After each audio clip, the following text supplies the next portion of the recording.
ওকে, so যারা আসে নাই ওদের মোস্ট প্রবাবলি ওদের কোনো প্রবলেম নাই।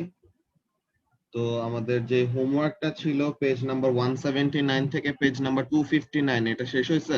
রাফিন, তুমি তো মনে হয় ফোর্সেসও স্টার্ট করে দিছো, তাই না? ফোর্সেস ফিনিশ করছি, এখন জাস্ট চেক করাটা। ওকে, সো তাহলে মোশনের এই যে পেজেস গুলি পেজ 179 থেকে 259 এখানের মধ্যে কোনো কোশ্চেনে কি প্রবলেম ফেস করছো আনিসা, রাফিন? ভাইয়া কোয়েশ্চেন নাম্বার 12 এর প্রবলেম ছিল, 12 এর এ পারিনি।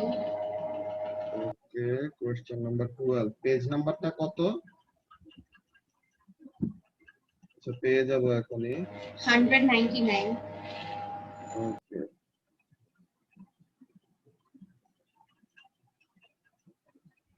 ওকে, পেজ নাম্বার 199 এটা কোশ্চেন নাম্বার 12। আচ্ছা, সো এখন এখানের মধ্যে আমরা দেখি তো এটা হলো একটা টিকার টেপ। আচ্ছা, টিকার টেপ এটা আগে ও লেভেলস এর সিলেবাসে ছিল, দেন ও লেভেলস এর থেকে এখন ওরকম ভাবে চ্যাপ্টার 1 এই ছিল এটা আর কি, বুঝছো? আচ্ছা, তো এখন এই ব্যাপারটা কিভাবে কি কাজ করে খেয়াল করো যে আমরা ও লেভেলস এ মনে আছে যে একটা এক্সারসাইজ কোশ্চেন ছিল যে একটা গাড়ির ওরকম ট্যাঙ্কার ফুটা হয়ে গেছে, দেন ওখান থেকে তেল পড়তে থাকে কনস্ট্যান্ট একটা রেটে। তো তখন অয়েল ড্রপ গুলো যদি ইকুয়ালি সেপারেটেড থাকে তো তখন আমরা কি বুঝতাম, তখন আমরা বুঝতাম যে গাড়িটা একটা কনস্ট্যান্ট ভেলোসিটিতে মুভ করতেছে। আর যদি এরকম সেপারেশন গুলোর মধ্যে কি কি থাকতো, আমাদের বাড়তো বা কমতো, তখন আমরা বুঝতে পারতাম যে ইদার ভেলোসিটি বাড়ছে বা কমছে, এমন টাইপের ব্যাপার। ঠিক আছে, তো টিকার টাইপের এখানের মধ্যে ব্যাপারটা সেম, যে এখানের মধ্যে কি হয় যে এই জিনিসটা, এই জিনিসটা এটা কি করে একটা কনস্ট্যান্ট রেটে যে একটা সার্টেন ফ্রিকোয়েন্সিতে আপ এন্ড ডাউন এরকম মুভ করতে থাকে। সো যখন নাকি ওরকম নিচে নামে তো তখন পেপারে হিট করলে তো তখন ওই পেপারের উপর একটা ইঙ্কের একটা ড্রপ ফেলে আর কি। ঠিক আছে, তো এখন পেপারটাকে যদি তুমি আস্তে আস্তে টান দাও, ঠিক আছে আনিসা, তুমি যদি পেপারটাকে আস্তে আস্তে টান দিয়ে সরাও তো তখন কি হবে, তোমার ওই ইঙ্কের ড্রপ গুলি অনেক ক্লোজ টুগেদার থাকবে, কাছাকাছি থাকবে, তাই না?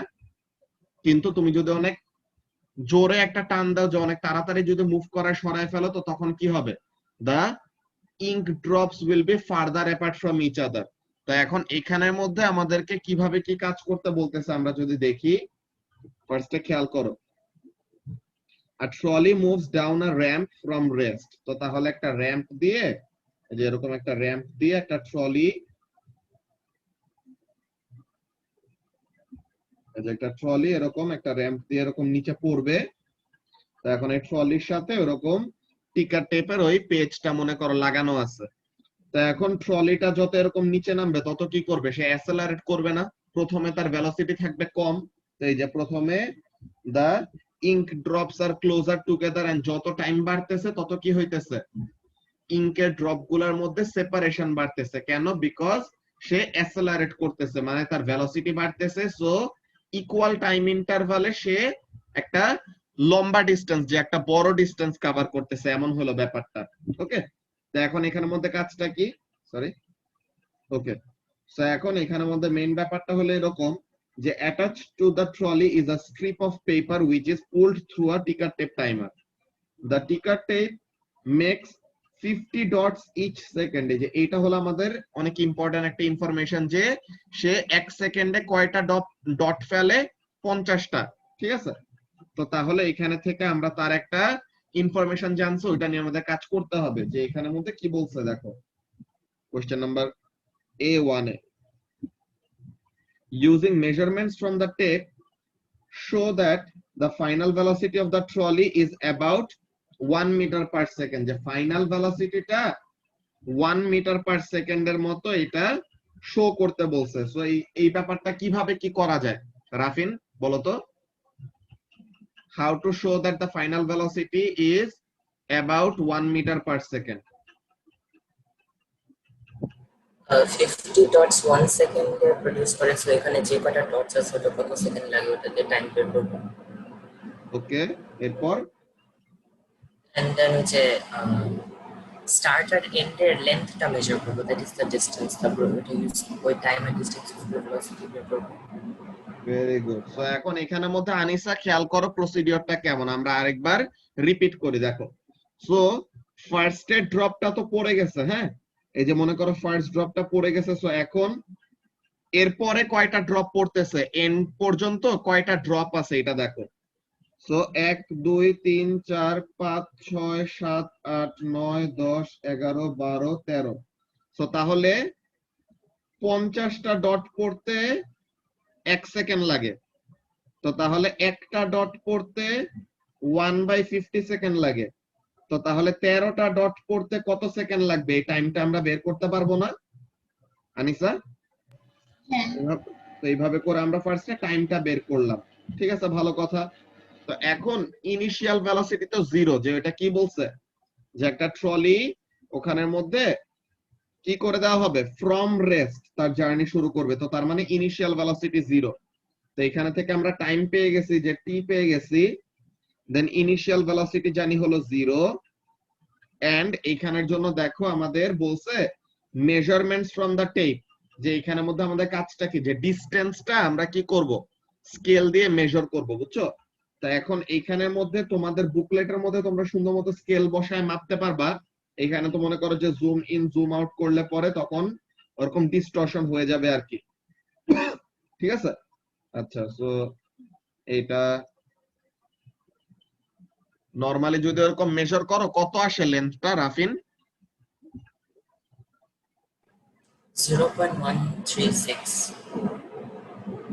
0.1। মিটারে কনভার্ট করে নিছি। আচ্ছা, সো তার মানে আসছে তোমার 13.6 সেন্টিমিটার এমন আসছিল নাকি? তো তাহলে তুমি স্কেল দিয়ে যখন মাপবা আনিসা, এই যে স্টার্ট থেকে এন্ড পর্যন্ত স্কেল যখন নাকি বসাবা, তো তখন দেখবা যে এরকম 13.6 অর সামথিং এমন একটা ডিসটেন্স আসবে। তো এখন আমরা ডিসটেন্সটাকে সেন্টিমিটারে তো রাখবো না, এটাকে মিটারে কনভার্ট করব। তো তাহলে মিটারে কনভার্ট করলে পরে ওই ডিভাইডেড বাই 100 করলে পরে যা আসে আর কি, যে 0.136। তো এখন তো আমরা ইনফরমেশন তিনটা জানি, initial velocity, time taken and the distance. তো তাহলে আমরা ফাইনাল ভেলোসিটি বের করতে পারবো না সুবাত ইকুয়েশন দিয়ে, যে s equal to u plus v by 2 into t নাকি? সো তাহলে হ্যাঁ এখানে, ভাইয়া বুঝছি। তো এখানে থেকে আমরা এই ফাইনাল ভেলোসিটিটাকে সাবজেক্ট করে ফাইনাল ভেলোসিটি বের করব। ওকে, তো এটা থেকে ফার্স্ট এরটাতেই প্রবলেম ছিল নাকি পুরো কোশ্চেনই? না শুধু ফার্স্ট, বাকিগুলো পারবো। ওকে, এরপরে আর কোন কোন কোশ্চেনে প্রবলেম ফেস করছো? Sir 14B 14। ওকে, 14B হ্যাঁ। কোশ্চেন নাম্বার 14 এর বি তে এখানে কি সমস্যা? A physics student of mass 60 kg decides to measure the initial acceleration of the lift. আচ্ছা, তো একটা স্টুডেন্ট যার ম্যাস হলো 60 কেজি, সে কি করবে, লিফটের ইনিশিয়াল অ্যাসেলারেশনের রেট কত এটা বের করবে। ওকে প্রভা, আমরা 11B তে যাব, হ্যাঁ, এটা দেখার পরে দেন আমরা 11B তে যাব, ঠিক আছে। আচ্ছা, সো যেটা বলতেছিলাম যে একটা ফিজিক্স স্টুডেন্টের ম্যাস হলো 60 কেজি, সে initial acceleration of the lift বের করবে কিভাবে। She places a set of scales on the floor of the lift and steps onto them. এই যে এইখানের মধ্যে আমাদের রাফিন, এইখানের মধ্যে আমাদের ওই যে কনসেপ্টটা চলে আসবে যে লিফটের ভিতরে থাকলে পরে আমাদের কয়েকটা ব্যাপার যে হবে, কি হবে, লিফট যদি উপরের দিকে অ্যাসেলারেট করে, লিফট যদি উপরের দিকে অ্যাসেলারেট করে, তো তার মানে কি, মানুষটা সে যে দাঁড়ায় আছে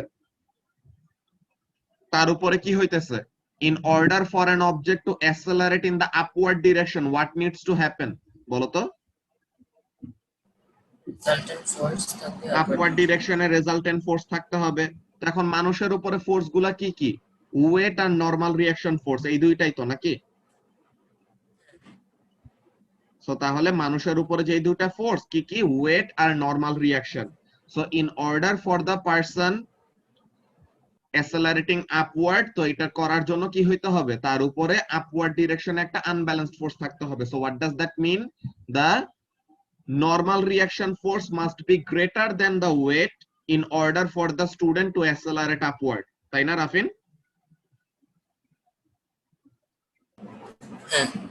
ওকে, সো তাহলে এইখানের মধ্যে ব্যাপারটা খেয়াল করো যে তোমাদেরকে এই জিনিসটা ওই যে মে ব্যাচের যে ভিডিও দিয়ে দিছিলাম এন্ড দেন ও লেভেলসে থাকতে সময় অনেকবার এরকম টাইপের কথা আমি বলছিলাম যে কাজটা কি, আমাদের যে সব স্কেলস গুলা থাকে, যে বাথরুম স্কেলস অর আমাদের এই যে ওয়েট মেশিন যেসব থাকে, তারা আসলে কি মেজার করে জানো?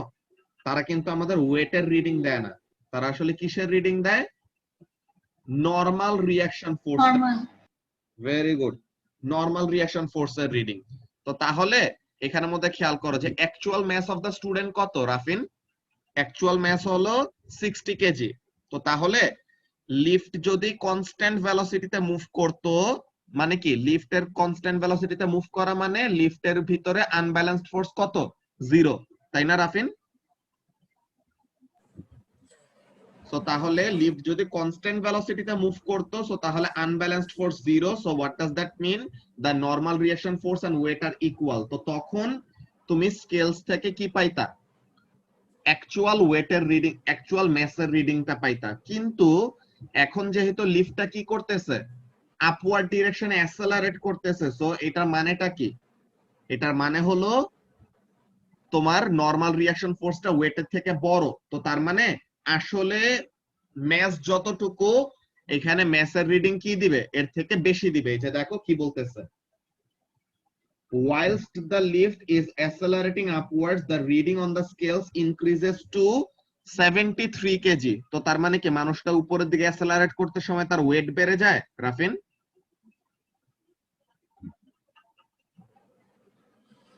ওয়েট পারে না, কিন্তু রেজাল্টেন্ট ফোর্স এটা। তো তাহলে এটা আমাদের ওয়েটের রিডিং না, এটা আসলে কিসের রিডিং? নরমাল রিঅ্যাকশন ফোর্সের রিডিং। ঠিক আছে, 73 কেজি যে রিডিংটা আসতেছে ওইটা মানে হলো যে এমন টাইপের যে মানুষটার উপরে তো দুইটা ফোর্স, কি কি? ওয়েট আর নরমাল রিঅ্যাকশন। ঠিক আছে, আর মানুষের ম্যাসটা হলো কত? ম্যাসটা হলো 60 কেজি। তো এখন ওয়েটটা কত হবে? ওয়েট হবে 60 ইনটু 9.81। আর নরমাল রিঅ্যাকশন ফোর্সের রিডিংটা কত? স্কেলের থেকে রিডিং আসতেছে 73। তো তার মানে কি নরমাল রিঅ্যাকশন ফোর্স হলো 73 ইনটু, আচ্ছা আপওয়ার্ড ডিরেকশনে অ্যাসেলারেট করলে নরমাল রিঅ্যাকশন ফোর্স কেন বেড়ে যায়? দেখো আনিসা, যে লিফটটা তো অপারেট করতেছে কোন একটা মেশিনের থ্রুতে, যে কোন একটা এক্সটার্নাল মেশিন তাকে কি করতেছে? মোটর এসে লিফটের ফ্লোরটাকে উপরে তুলতেছে, তাই না? তো তুমি মনে করো আনিসা, তুমি জাস্ট নরমালি একটা ফ্লোরের উপর দাঁড়ায় আছো, তখন তুমি যতটুকু নরমাল রিঅ্যাকশন ফোর্স ফিল করবা, এখন তুমি নরমালি দাঁড়ায় ছিলা, ফ্লোরটা এখন নিজের থেকে উপরে এসে তোমার পায়ে এক্সট্রা একটা আপওয়ার্ড ফোর্স দিচ্ছে। সো তাহলে তখন কি হবে? তোমার উপরে নরমাল রিঅ্যাকশন ফোর্সের ভ্যালুটা বেড়ে যাবে না? যে the floor on which you are standing on, সেই নিজে কি করতেছে? এখন উপরে উঠতেছে। তো তার মানে তোমার পায়ের উপরে কি করবে? এক্সট্রা একটা আপওয়ার্ড ফোর্স এক্সার্ট করবে না? বুঝতে পারতেছো কি বলতেছি? তো তাহলে ওই জিনিসটার জন্য এখানে আমাদের নরমাল রিঅ্যাকশন ফোর্সটা বেড়ে যায়। And in the same way lift যদি নিচের দিকে অ্যাসেলারেট করে, তো তখন আবার কি হয়? তুমি যে ফ্লোরের উপরে দাঁড়ায় আছো, the floor is moving away from you. So তাহলে তুমি পুরোপুরি কন্টাক্টে থাকতে পারতেছো না। তো তার মানে তুমি যতটুকু না normal reaction force normally feel করতা, তার থেকে কম ফিল করবা যদি কি হয়? লিফটটা নিচের দিকে অ্যাসেলারেট করে। বুঝতে পারছো? তো তাহলে এমন হলো ব্যাপার। তো তাহলে দেখো রাফিন, যে আমাদের নরমালি ফর্মুলা কি? যে resultant force equal to M A, তাই তো?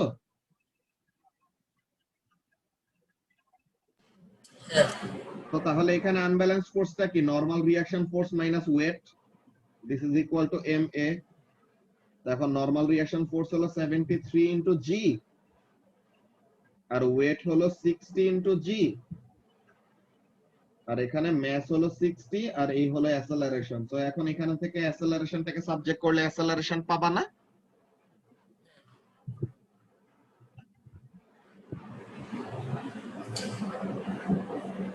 দেখো তো ভ্যালুটা কত আসে? 2.1। তো তাহলে জিভে আমাদেরকে শো করতে বলছে ওয়ান সিগনিফিকেন্ট ফিগারে, তো তাহলে আমরা একটা সিগনিফিকেন্ট ফিগার বেশি দিব। তো তাহলে টু সিগনিফিকেন্ট ফিগারে লিখবো। কত আসলো?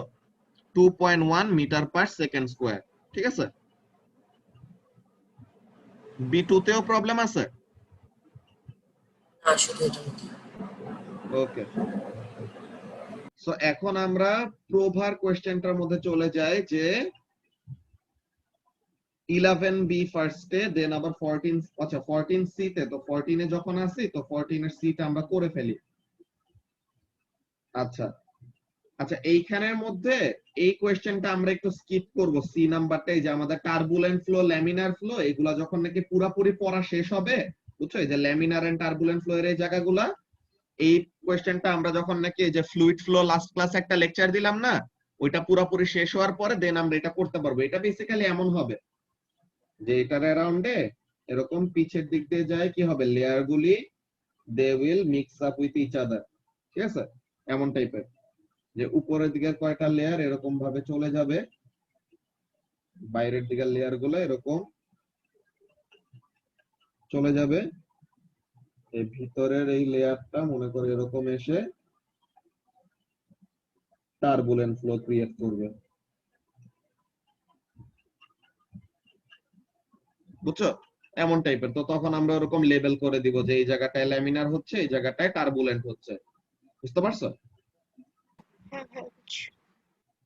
এখন আমরা 11B তে যদি যাই, 11B, এই যে এইটা রোল ব্যাকেরটা। আচ্ছা, তো রোল ব্যাকের এই জিনিসটা মনে হয় আমরা আগেও একবার বলছিলাম, এটা কি এর মধ্যে ছিল নাকি, কি বলে, এক্সাম প্র্যাকটিসের মধ্যে ছিল। আচ্ছা, যেটাই হোক, তো এখন এখানের মধ্যে ব্যাপারটা খেয়াল করো, কাজটা কি, যে এই যে রোলার কোস্টার যে রাইডটা, বুঝছো, সে কি করে, সে এরকম প্রিভিয়াস যে সব লঞ্চ গুলি হয়েছে, যে প্রিভিয়াসলি যতবার ওরকম মানুষজনদেরকে নিয়ে এই রাইডটাকে চড়ানো হয়েছে, ওখানের মধ্যে কি করে রাখছে তারা, কতটুকু ফোর্স লাগছে কোন রাইডের জন্য, ওগুলা জিনিস তারা কি করে রাখছে, ক্যালকুলেট করে রাখছে। এই যে বলতেছে কি, সরি, যে the force required to launch the stealth is not always the same, যে সবসময় সেম ফোর্স লাগবে এমন কোনো কথা নাই, মাঝে মাঝে অল্প ফোর্সেই ফুল রাইডটাকে চালায় ফেলা যায়, কিন্তু মাঝে মাঝে আবার বেশি ফোর্স লাগে। ওটা ডিপেন্ড করবে কিসের উপরে, যে মানুষজনের ম্যাস কত বেশি বা কম, অমন টাইপের। ঠিক আছে, the ride is monitored and the data from the preceding launches, মানে যে আগের যে সব লঞ্চ গুলি হয়েছে ওই লঞ্চ গুলির ডেটা গুলাকে কি করা হয়, মনিটর করে is used to calculate the required force, যে কত ফোর্স লাগতে পারে ওরকম একটা ক্যালকুলেশন করা হয়। তো বলতেছে কি, যে if the mass of the passengers for a particular ride is significantly more than for the preceding launches, যে আগে যতগুলো এরকম লঞ্চ করা হয়েছে ওখানে মনে করো যে প্যাসেঞ্জারদের ম্যাস খুবই কম ছিল। ঠিক আছে, যারা যেই সব প্যাসেঞ্জাররা উঠছিল তারা মনে করো অল্প ম্যাসের পার্সন ছিল, তো তাহলে এর জন্য কি হয় নাই, এত বেশি ফোর্স দরকার হয় নাই। কিন্তু হঠাৎ করে মনে করো যে অনেকগুলি মোটা মানুষ মিলে, ঠিক আছে, অনেকগুলি মোটা মানুষ মিলে তারা কি করলো, এই রাইডে একবারে উঠলো, আগে তো কখনো এত মোটা মোটা মানুষ উঠে নাই। ঠিক আছে, তো তাহলে এখন এই যে টোটাল ম্যাস অফ দা যে প্যাসেঞ্জার্স হয়েছে, এটা কি আগের থেকে খুবই বেড়ে গেছে না প্রভা?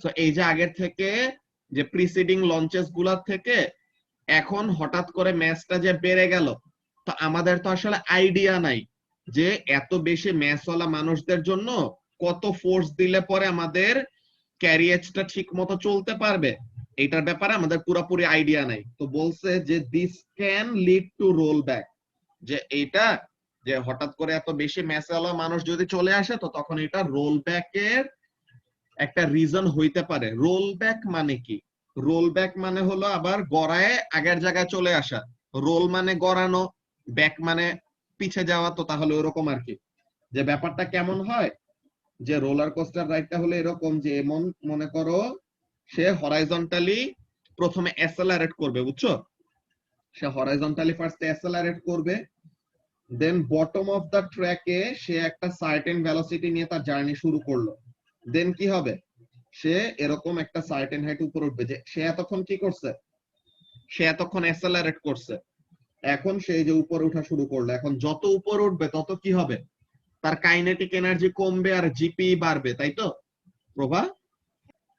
হ্যাঁ। তো তাহলে এখানের মধ্যে কাইনেটিক এনার্জি কমতেছে, জিপি বাড়তেছে, কাইনেটিক এনার্জি কমতেছে, জিপি বাড়তেছে। নাও if something like this happens, কি হ্যাপেন্স, যে তোমার বটম অফ দা ট্র্যাকে যদি এনাফ এনার্জি নিয়ে, এই যে তুমি এখান থেকে যে আপওয়ার্ড জার্নি শুরু করছো, তুমি যদি এখান থেকে এনাফ এনার্জি নিয়ে শুরু না করো, তো তাহলে কি হইতে পারে? এমন হইতে পারে যে তুমি টপ অফ দা ক্যারিয়েজের পর্যন্ত রিচ করার আগেই, হ্যাঁ, যে তুমি টপ অফ দা ট্র্যাক পর্যন্ত রিচ করার আগে তোমার যদি ভেলোসিটি জিরো হয়ে যায়, যে কাইনেটিক এনার্জি সব জিপি তে কনভার্ট হয়ে গেছে, but still you are not at the top of the track yet, so তাহলে কি হবে?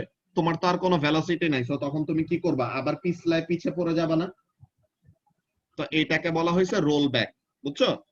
তো এখন বলতেছে কি, যে this is when the carriages do not reach, কি বলে, do not quite reach the top of the first slope and return backwards towards the start. তো যেই কথাটা মাত্র বললাম ওইটাই বলছে যে রোল ব্যাক মানেটা কি। তো এখন বলতেছে যে explain why roll back would occur in this situation. So এখন এখানের মধ্যে কাজটা কি, যে আমাদের তো আগের তো এরকম আইডিয়া নাই, যে এত বেশি ম্যাসওয়ালা প্যাসেঞ্জারদেরকে নিয়ে অভ্যাস নাই আর কি। So we don't have any prior idea যে কত ফোর্স লাগতে পারে। সো রোল ব্যাক কখন হইতে পারে? যদি এনাফ ফোর্স আমরা না দিয়ে থাকি, বা ফোর্সটা যদি সাফিসিয়েন্ট না হয়, তো তাহলে রোল ব্যাক হইতে পারে, নাকি প্রভা? হ্যাঁ হ্যাঁ। একটা হলো not sufficient force, so force যদি সাফিসিয়েন্ট না হয়, তো তাহলে কি হবে না?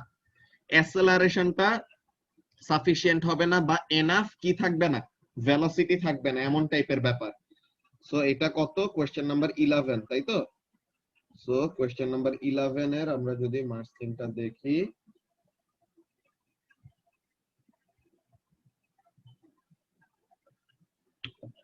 এখানে সিরিয়ালটা একটু উল্টাপাল্টা।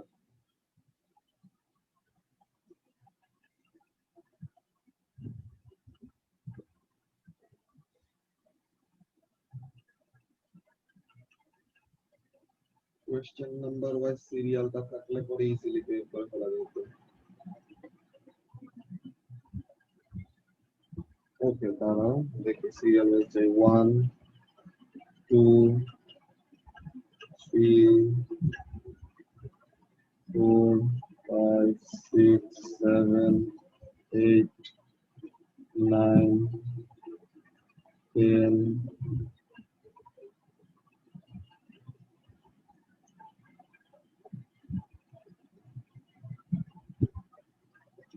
কোশ্চেন নাম্বার 11 এরটাই খালি মার্কস স্কিমটা এরকম উল্টাপাল্টা আসছে নাকি?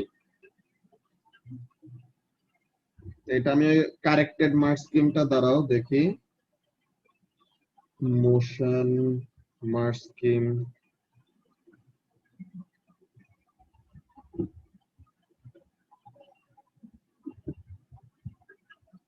আচ্ছা না, এই যে ঠিকই ছিল এটা। So, এই যে রোল ব্যাক কখন কখন হইতে পারে? যদি ফোর্সটা এনাফ না হয়ে যায়, the force is insufficient, so তাহলে কি লাগবে? ভেলোসিটি বেশি লাগবে, কিন্তু ভেলোসিটিটা এনাফ না, তো তাহলে মোর energy is needed to reach the top, এমন টাইপের। বুঝতে পারছো? হ্যাঁ হ্যাঁ বুঝছি। ওকে, সো এটা গেল আমাদের 11B। এরপরে কে কোন কোন কোন কোশ্চেনে প্রবলেম ফেস করছো?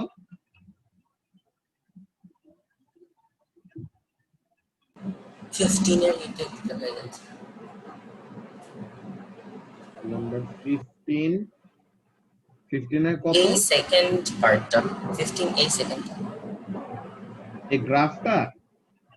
হ্যাঁ আচ্ছা, এই গ্রাফটা এখানের মধ্যে ব্যাপারটা খেয়াল করো, যে এইটা আমরা কেমন টাইপের ডিরেকশনটা আমাদের ম্যাটার করবে, যে এটা কেমন ডিরেকশনের হরাইজন্টাল ডিসপ্লেসমেন্ট নিয়ে আমরা কথা বলতেছি, ঠিক আছে? তো এখন এখানের মধ্যে দেখো, সে যে এতক্ষণ পড়তেছিল, এখানে থেকে সে যতক্ষণ পড়ছে, সে কি ভার্টিক্যালি নিচে পড়ছে, তাই না? সে তখন ভার্টিক্যালি নিচে নামছে বিফোর এই যে হরাইজন্টালি এখানে যাওয়ার আগে সে জাস্ট কি করছে, ভার্টিক্যাল ভেলোসিটি ছিল। তো তাহলে তার ইনিশিয়াল হরাইজন্টাল ভেলোসিটি কত রাফিন? 0 0। তো তাহলে ইনিশিয়াল হরাইজন্টাল ভেলোসিটি 0। তো তাহলে যত সে এরকম যাচ্ছে তার কি হইতেছে, তার হরাইজন্টাল ভেলোসিটি কি হবে, বাড়বে নাকি কমবে? বাড়বে। বাড়বে। তো সে কি করতেছে, এমন একটা সার্টেন ডিরেকশনে সে হরাইজন্টালি একটা ডিসটেন্স গেল।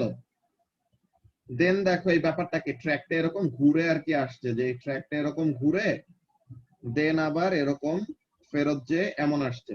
তো তার মানে কি, সে কি করবে, সে একটা সার্টেন ডিসটেন্স এখানে গেল, দেন আবার বলটা ঘুরে একটু পিছায় আসলো, দেন আবার বলটা ওই আগের ডিসটেন্সে গেল, এরপরে আবার সে কি করলো, জিরো হরাইজন্টাল ডিসটেন্সে চলে আসলো নাকি? যে ইনিশিয়ালি হরাইজন্টাল ডিরেকশন যদি কনসিডার করো, ইনিশিয়ালি হরাইজন্টালি সে যেই পজিশনে ছিল ওখানে থেকে সে একটা সার্টেন ডিসটেন্স টুয়ার্ডস রাইট গেল, দেন আবার একটু লেফটে আসলো, আবার রাইটে গেল ওই ম্যাক্সিমাম ডিসটেন্স পর্যন্ত, দেন আবার লেফটে এসে আবার আগের পজিশনে চলে আসছে। সো তাহলে তার ওভারঅল জার্নিতে তার ইয়েটা কত, কি বলে, হরাইজন্টাল টোটাল ডিসপ্লেসমেন্ট কত, 0 হবে না? যে ইনিশিয়ালি 0-তে ছিল, দেন একটা ডিসটেন্স দূরে গেল, একটু পিছিয়ে আসছে, দেন আবার আগের জায়গায় গেছে, দেন আবার পুরাপুরি কি করছে, জিরো ডিসপ্লেসমেন্টে চলে আসছে, তাই না রাফিন? হ্যাঁ।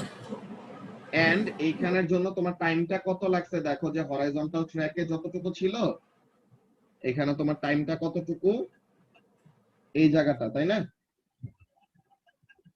তো তাহলে এখানের মধ্যে খেয়াল করো যে ফার্স্ট এইটুকু টাইম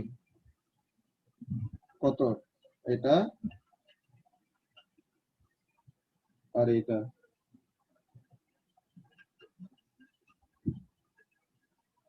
তো এই দুইটা টাইমের মধ্যে তোমার কি আছে, এতটুকু টাইমের মধ্যে তোমার হরাইজন্টাল ডিসপ্লেসমেন্টের কাহিনীটা হবে বা হরাইজন্টাল মুভমেন্টের কাহিনী।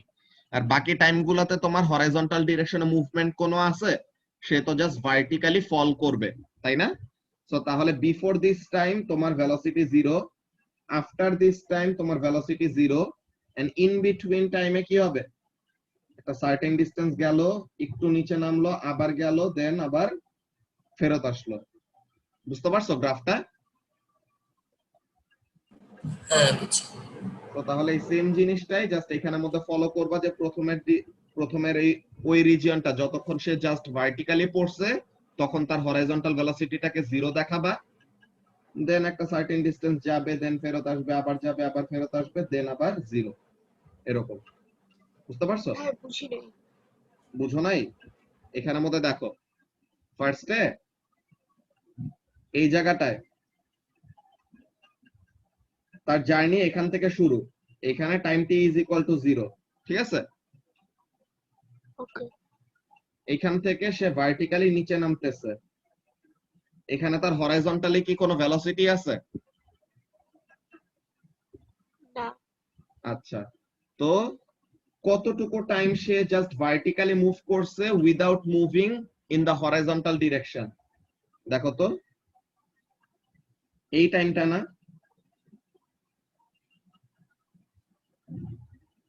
এই যে এতটুকু টাইম পর্যন্ত, এই যে এতটুকু টাইম পর্যন্ত তোমার কি করছে, সে জাস্ট ভার্টিক্যালি মুভ করছে, তার হরাইজন্টাল ডিরেকশনে ভেলোসিটি কত হবে, 0 হবে, তাই তো? 0। ওকে, তো তাহলে এই যে এইটুকু টাইম যে 0.5 এর আগে 4 ঘর, তো তাহলে এরকম যে 0.5 এর আগে 4 ঘর, 1 2 3 4 এরকম। সো এতটুকু জায়গা ধরে হরাইজন্টাল ডিসপ্লেসমেন্ট কত, 0। এটা নিয়ে তো কোনো প্রবলেম নাই, আছে? না। ওকে, এরপরে তোমার এই জায়গাটায় সে কি করলো, এই যে ট্র্যাকের মধ্যে সে এরপরে হরাইজন্টালি একটু ডানে গেল, দেন একটু বামে এসে আবার ডানে গেছে, দেন আবার বামে এসে ওই ভার্টিক্যাল ড্রপের জায়গায় আবার চলে আসছে। তো এইখানে এসে আবার তার হরাইজন্টাল ভেলোসিটি কত হয়ে গেছে, 0 হয়ে গেছে না? হ্যাঁ তো ভার্টিক্যাল ড্রপ আবার শুরু হয়েছে কোন জায়গা থেকে? এই জায়গা থেকে নাকি যে 1.5 এর এক ঘর আগে? তো তার মানে এটার পর থেকে আবার হরাইজন্টাল ভেলোসিটি যে 1.5 এর এটার আগে এটা কত হয়? 10 ঘরে 0.5, তো তার মানে এক ঘরে 0.05, তো তার মানে 1.45 সেকেন্ড। 1.45 সেকেন্ডের পর থেকে আবার হরাইজন্টাল ডিসপ্লেসমেন্ট কত হবে? 0 হয়ে যাবে না? হ্যাঁ ভাইয়া তো তাহলে এই যে এখান থেকে আবার 0 হরাইজন্টাল ডিসপ্লেসমেন্ট। তো তার মানে এইটুকু টাইম সে কি করছে? হরাইজন্টালি মুভ করছে। কেমন ভাবে হরাইজন্টালি মুভ করছে?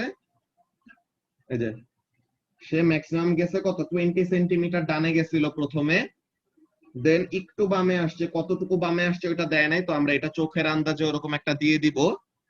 দেন আবার সে ডানে যে ওই ম্যাক্সিমাম হরাইজন্টাল ডিসপ্লেসমেন্টে গেল, দেন আবার সে কি করছে? রোল ব্যাক করে আগের পজিশনে চলে আসছে, তাই না? হ্যাঁ সো তাহলে হোয়াট উইল হ্যাপেন? এখানে থেকে সে 20 সেন্টিমিটার পর্যন্ত গেল, একটু নিচে নামলো, দেন আবার ফেরত গেল, দেন 0 ডিসপ্লেসমেন্টে যে এরপর কি থাকবে?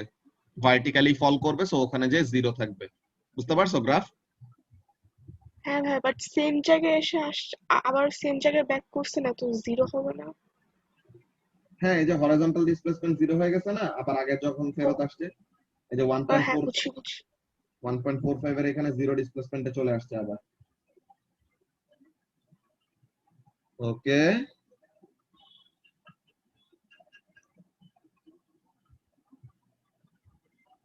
এরপরে আর কোন কোশ্চেন বাকি আছে?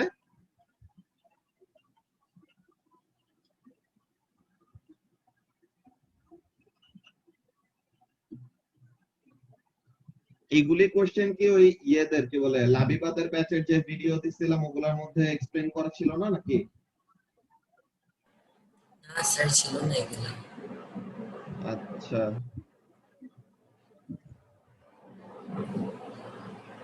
এরপর আর কোন কোন কোশ্চেনে প্রবলেম আছে বলো, ওগুলো আমরা সিরিয়াল ওয়াইজ এরকম সলভ করে যাই। আমার তো অনেক পরে 28 এ। ওকে, 26B2 আনিসা। তো তাহলে 26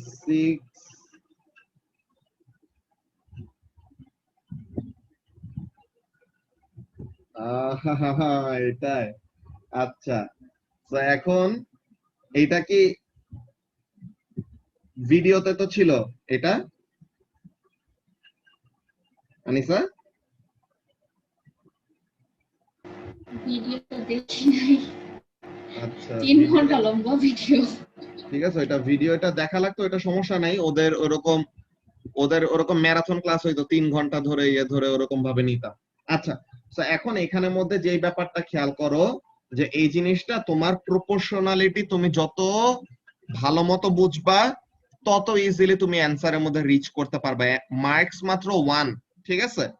এখন এখানের মধ্যে অনেক ভাবে দেখানো যায়, যে ফার্স্ট একভাবে আমি দেখাইতে পারি যেভাবে কি তুমি একদম ইজিলি বুঝবা, কিন্তু এটার ওয়ার্কিংটা খুবই বড় হবে। ওকে, আনিসা নিজেই চলে গেছে। ইন্টারনেটে কি প্রবলেম দিতেছে নাকি ফারিহা? বারবার তোমারটা ডিসকানেক্ট হয়ে যাচ্ছে, বারবার বেরোচ্ছ আসতেছো।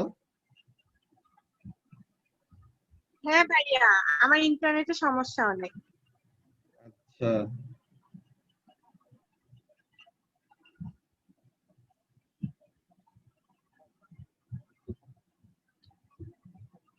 ওকে, আনিসা এখন আসে না। আচ্ছা, প্রভার আবার কোশ্চেন নাম্বার 17 এ প্রবলেম আছে। আচ্ছা, দেখি আনিসা আসতে আসতে আমরা কোশ্চেন নাম্বার 17টা দেখে নেই।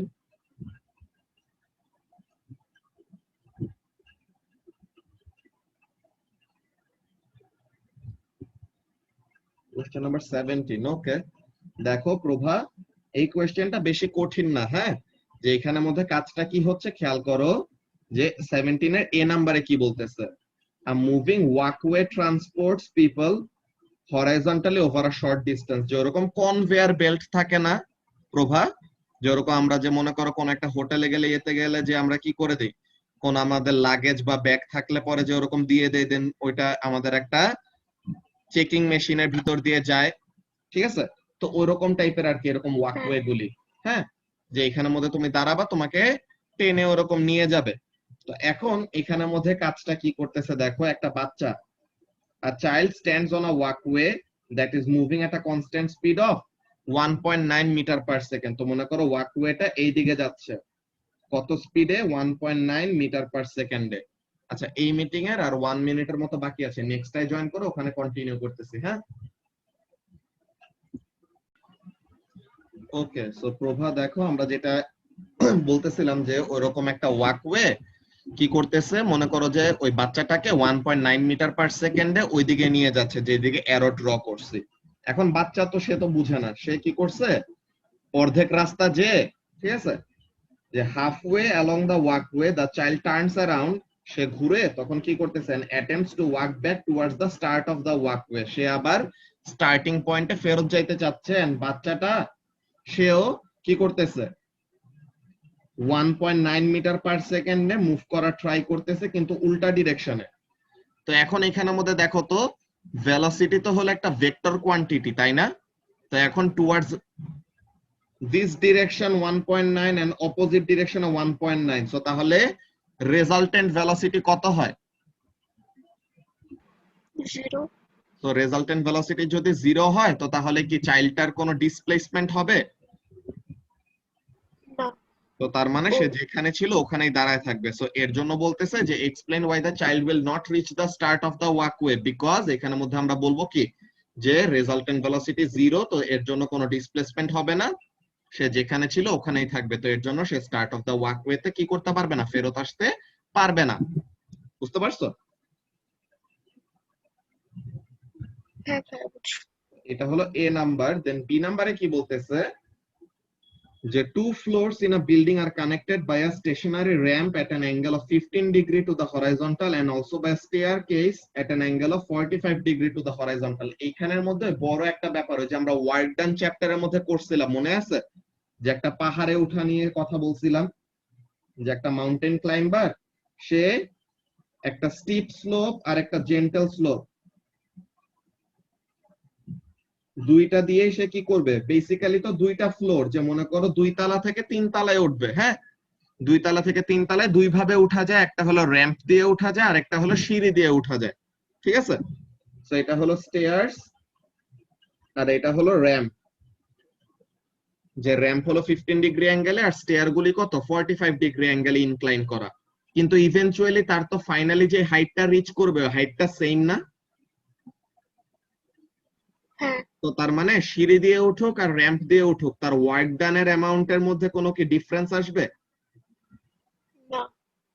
ওকে, সো এখন এখানের মধ্যে দেখো তারা আমাদেরকে একটা কাজ দিল, কি কাজ, B1 A a child walks up the ramp at a steady speed of 1.9 metre per second. So তাহলে সে কি করতেছে, 1.9 মিটার পার সেকেন্ডে সে along the ramp হাঁটতেছে। তো তার মানে এটা কি, তার হাইপোটেনাস ডিরেকশনে ভেলোসিটি, ঠিক আছে? আমরা যদি এমন একটা ট্রায়াঙ্গেল ধরি, যে এমন যদি একটা ট্রায়াঙ্গেল ধরি, তো তাহলে তার 1.9 মিটার পার সেকেন্ডটা কি, this velocity is at an angle, তাই না? আর তার কি লাগে,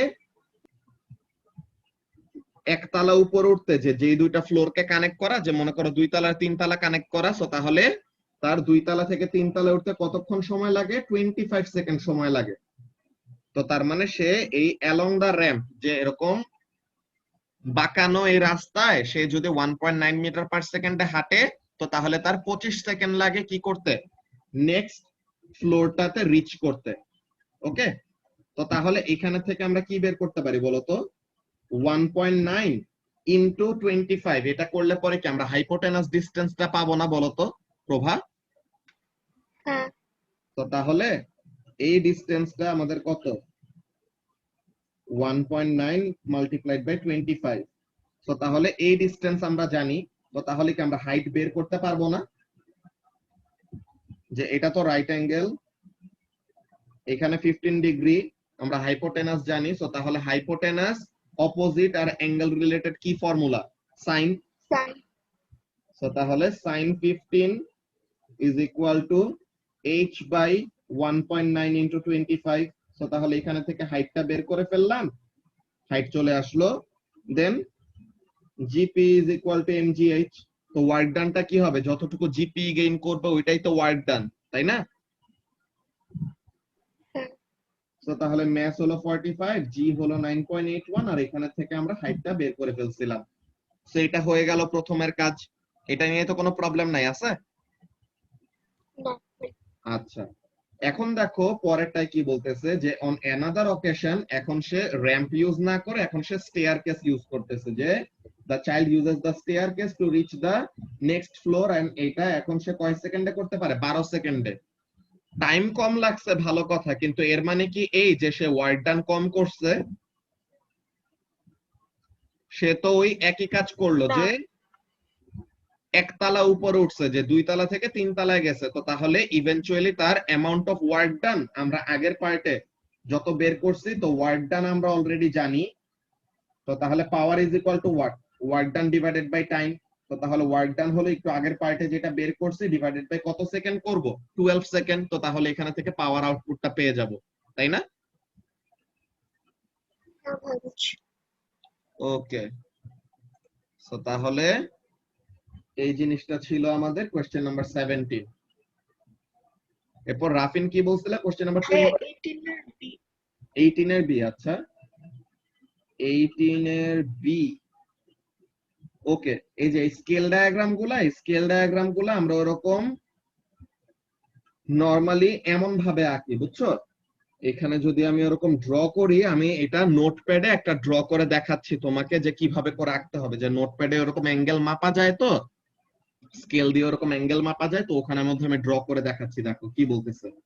বি নাম্বারে বলতেছে, another student also rose through the water at a constant speed of 1.5 meter per second. তো তাহলে সে কি করতেছে? একটা নৌকা বেয়ে যাচ্ছে মনে হয়। তো তাহলে সে ওরকম 1.5 মিটার পার সেকেন্ডে এই ডিরেকশনে যাচ্ছে, এই যে এই ডিরেকশনে সে যাচ্ছে। আর and heads their boat in a direction 25 কি বলে 65 degree to the river bank. তো তাহলে রিভার ব্যাংকের সাথে 65 ডিগ্রি অ্যাঙ্গেল, এমন না বুঝায় যে রিভার ব্যাংক যে নদীর পাড়ের সাথে কত ডিগ্রি অ্যাঙ্গেলে সে নৌকা বাইয়ে যাচ্ছে? 65 ডিগ্রি অ্যাঙ্গেলে। সো তাহলে অ্যাঙ্গেলটা হলো ওখানে 65। ওকে, তো এই ব্যাপারগুলো আমাদের একটু পড়ে পড়ে বুঝতে হবে যে অ্যাঙ্গেলটা কার সাথে। আর এই যে 1.1 মিটার পার সেকেন্ড, এটা কি? এটা নদীর স্রোত আছে না, কারেন্ট অফ দ্য রিভার আর কি, ঠিক আছে?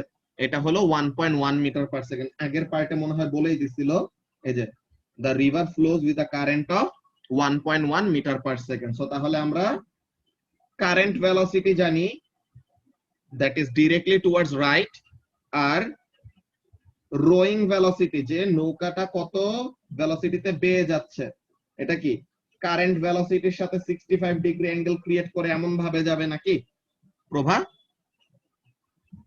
হ্যাঁ।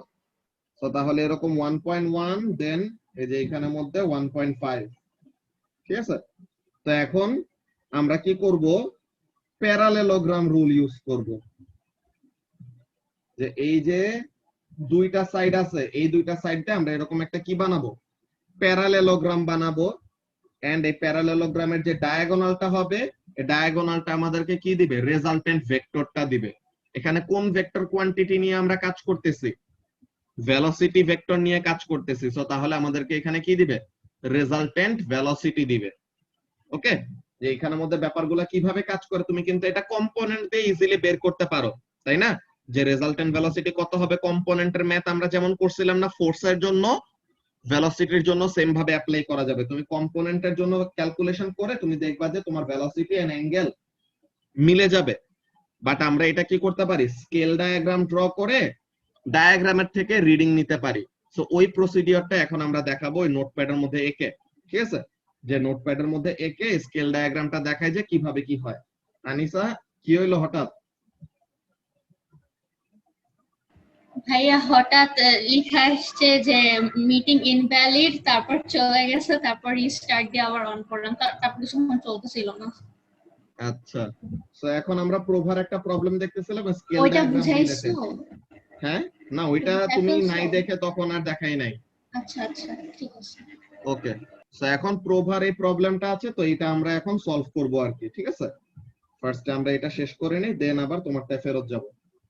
সো এখন আমরা এখানে যদি নোটপ্যাডটা অন করি,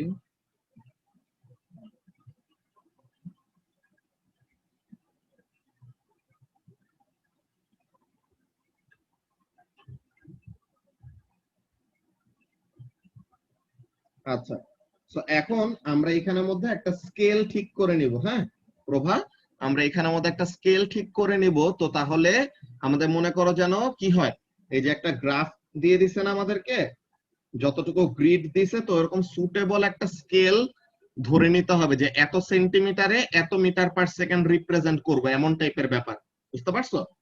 তো ওই যে আমরা স্যাঙ্কি ডায়াগ্রাম ড্র করতে সময় যেমন করতাম না, যে এত সেন্টিমিটারে এত জুল রিপ্রেজেন্ট করব, তো অমন টাইপের ব্যাপার আর কি।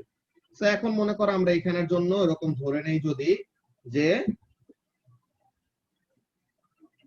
1 সেন্টিমিটারে 0.1 মিটার পার সেকেন্ড, তা এমন যদি ধরে নেই, ঠিক আছে।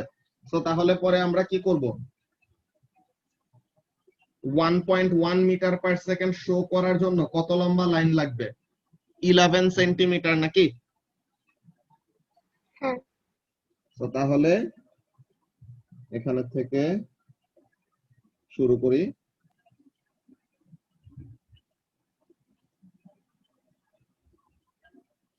ওকে, so 1 2 3 4 5 6 7 8 9 10 11। সো তাহলে এই যে 11 সেন্টিমিটার লম্বা একটা লাইন আঁকলাম, তো এটা দিয়ে আমরা কি রিপ্রেজেন্ট করতেছি? 1.1 metre per second, which represents the current velocity. যে রিভারের যে কারেন্টটা আছে ওইটা হলো কত? 1.1 মিটার পার সেকেন্ড, ঠিক আছে। আর ওই যে স্টুডেন্টটা যে রো করবে, নৌকাটা যে বেয়ে যাবে কত ডিগ্রি অ্যাঙ্গেলে? ব্যাংকের সাথে 65 ডিগ্রি অ্যাঙ্গেলে। সো তাহলে এই যে, তো ব্যাংকের সাথে সে এই 65 ডিগ্রি অ্যাঙ্গেলে কত 1.5 মিটার পার সেকেন্ডে যায় না নাকি? হ্যাঁ 1.5। ওকে, সো তাহলে 1.5 মিটার পার সেকেন্ডে যাবে, ঠিক আছে, ভালো কথা। 1 2 3 4 5 6 7 8 9 10 11 12 13 14 15। তো এই 15 সেন্টিমিটার লম্বা আমরা এই লাইনটা আঁকলাম, এটা কি 65 ডিগ্রি অ্যাঙ্গেলে 15 সেন্টিমিটার এই লাইনটা কি রিপ্রেজেন্ট করে? 1.5 মিটার পার সেকেন্ড এই স্পিডটা রিপ্রেজেন্ট করে। So now what we will do, we will have to draw a parallelogram. ঠিক আছে, প্যারালেলোগ্রাম এটা ড্র করা ইজি, যে একদম উপরের লাইনটা যে আছে, ওই যে 1.1 মিটার পার সেকেন্ডের যে লাইনটা আছে না, ওইটার প্যারালেল করে এখানে একটা লাইন আঁকলা, আর এই যে 65 ডিগ্রি অ্যাঙ্গেলে যে লাইন একটা নিছিলা, ওইটার প্যারালেল করে আরেকটা লাইন নিবা।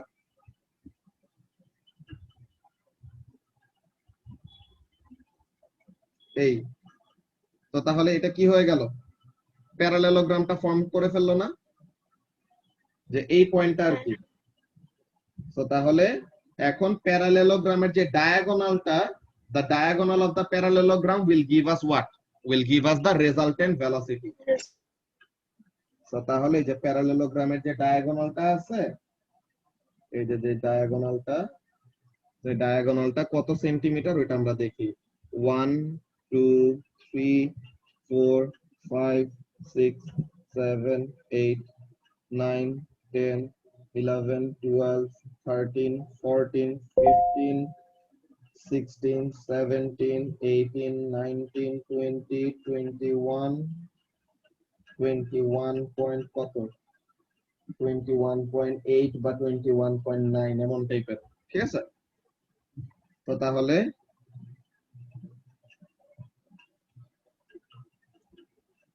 21.8 যদি হয় তো তার মানে তার ভেলোসিটি কত?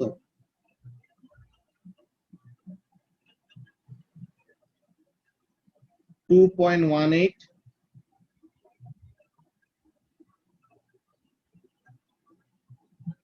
মিটার পার সেকেন্ড নাকি? বা আমরা যদি এরকম গিভেন ইনফরমেশন টু সিগনিফিকেন্ট ফিগারে, তো ফাইনাল অ্যান্সার আমরা টু সিগনিফিকেন্ট ফিগারে দিব, তো তাহলে এটা কত লিখবো? 2.2 মিটার পার সেকেন্ড, এমন টাইপের ব্যাপার নাকি? এরপরে তোমার এখানেই তো শেষ না, এটা একটা ভেক্টর কোয়ান্টিটি না, তো তাহলে তুমি তো জাস্ট ম্যাগনিটিউড বের করলা। এখন যে তোমার ডিরেকশনটা লাগবে, যে রিভার ব্যাংকের সাথে সে কত ডিগ্রি অ্যাঙ্গেল ক্রিয়েট করতেছে, সেই যে এখানের মধ্যে দেখো তো রেজাল্টেন্ট ভেলোসিটি এটা কত ডিগ্রি অ্যাঙ্গেল ক্রিয়েট করতেছে? 38 ডিগ্রি, তাই না? তো তাহলে এই অ্যাঙ্গেলটা কত? 38 degree with the river bank. Okay, তো তাহলে ম্যাগনিটিউড অফ দ্য ভেলোসিটি হলো এত আর অ্যাঙ্গেল হলো এত। বুঝতে পারছো? হ্যাঁ বুঝছি। ওকে, সো এখানের মধ্যে আমরা যদি অ্যানসারটা দেখি, এটা কত নাম্বার জানো? 18 নাম্বার না? 18B।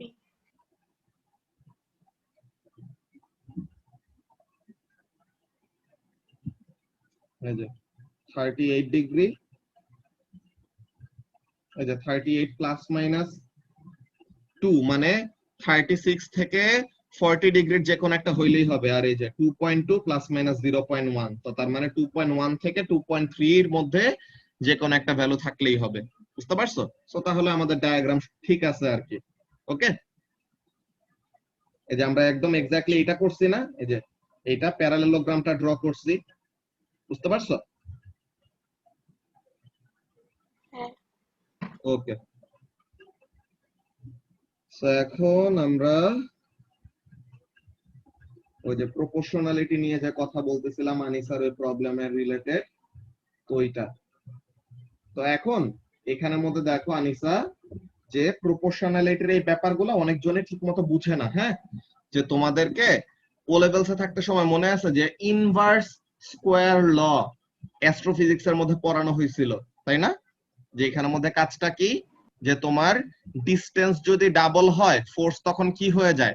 1/4 হয়ে যায়, তাই না? দেন ডিসটেন্স যদি 3 টাইমস হয় ফোর্স হয়ে যাবে 1/9। ডিসটেন্স যদি 4 টাইমস হয়ে যায় ফোর্স হয়ে যাবে কত?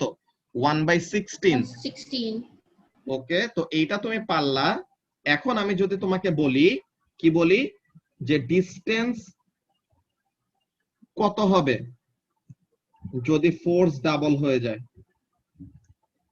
ফোর্স বিকাম টুয়াইস, তো তাহলে ডিসটেন্স কি হবে? এটা কিভাবে বের করবা? একটু আগে তো আমরা উল্টা ব্যাপারটা দেখছি, যে ডিসটেন্স ডাবল হইলে ফোর্স 1/4 হয়ে যায়। তো এখন আমার কোয়েশ্চেন হলো যে ফোর্স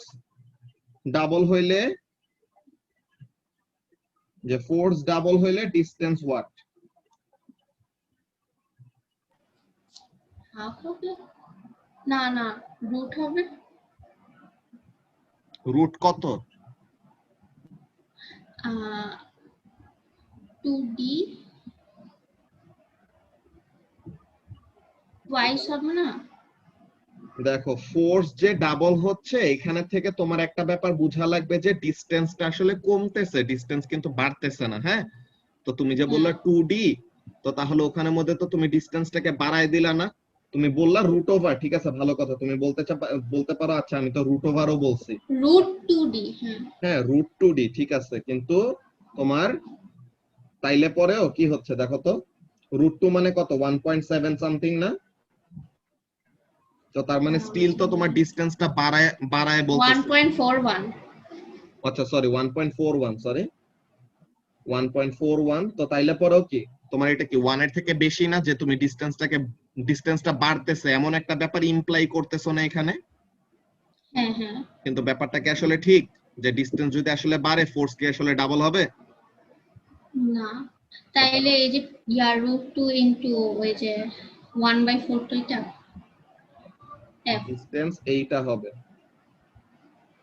ও আচ্ছা ঠিক আছে? যে তাহলে তো আমি distance- বুঝি নাই তাহলে তুমি বুঝো নাই কিভাবে এই ব্যাপারটা করব। দেখো, force is proportional two 1/d², right? হ্যাঁ তো এখন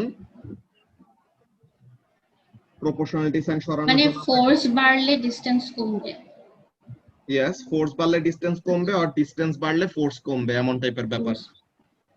হুম এখন দেখো এই যে এটা, তো তাহলে f(d²) = k নাকি? হুম হুম আচ্ছা, এখন আমি বলছি যে ফোর্স কি হয়ে গেল 2 টাইমস। হুম তো এখন নতুন ডিসটেন্সটা কত হবে এটাই তুমি বের করবা, তাই না? যে নতুন ফোর্স হলো 2 টাইমস দা অরিজিনাল ফোর্স। তো তাহলে এইটাও ইকুয়াল টু কি হবে? কনস্ট্যান্টই তো থাকবে নাকি? যে তোমার এই যে আমরা যে ফর্মুলাগুলি ডেরাইভ করতাম মনে আছে আনিসা, যে pressure is inversely proportional to volume, or pressure is equal two k/v, or k is equal two pv। So তাহলে p1 into v1 is equal two k।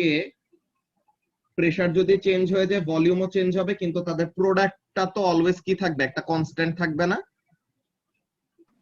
হ্যাঁ সো তাহলে পরে এখানের মধ্যেও সেম কথা, যে আমাদের ফোর্স একটা নতুন ফোর্স হইছে।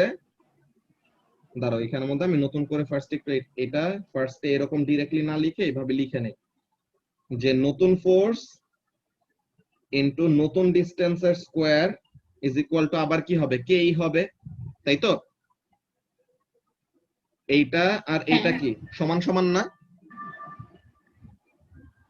হ্যাঁ যে কে ইজ ইকুয়াল টু কে। তো তাহলে দেখো এই যে হুম নতুন ফোর্স ইনটু নতুন ডিসটেন্সের স্কয়ার ইজ ইকুয়াল টু পুরান ফোর্স ইনটু পুরান ডিসটেন্সের স্কয়ার। এখন নতুন ফোর্সের কথা কি বলছি? নতুন ফোর্স হলো পুরান ফোর্সের থেকে 2 গুণ। তো তাহলে নতুন ডিসটেন্সটা কত হবে এইটাই হলো তোমার কোয়েশ্চেন, তাই তো? হ্যাঁ ডিসটেন্স কমতে হবে যদি ওটা ইকুয়াল করতে হয় ইয়েস, ডিসটেন্স কমতে হবে, ঠিক আছে, কিন্তু কত কমবে ওই জিনিসটাই হলো মেইন কথা। হ্যাঁ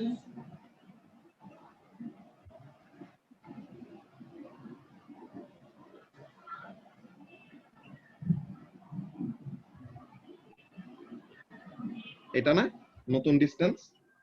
হ্যাঁ তো তাহলে এইভাবে করে মেইনলি বের করতে হয়, ঠিক আছে?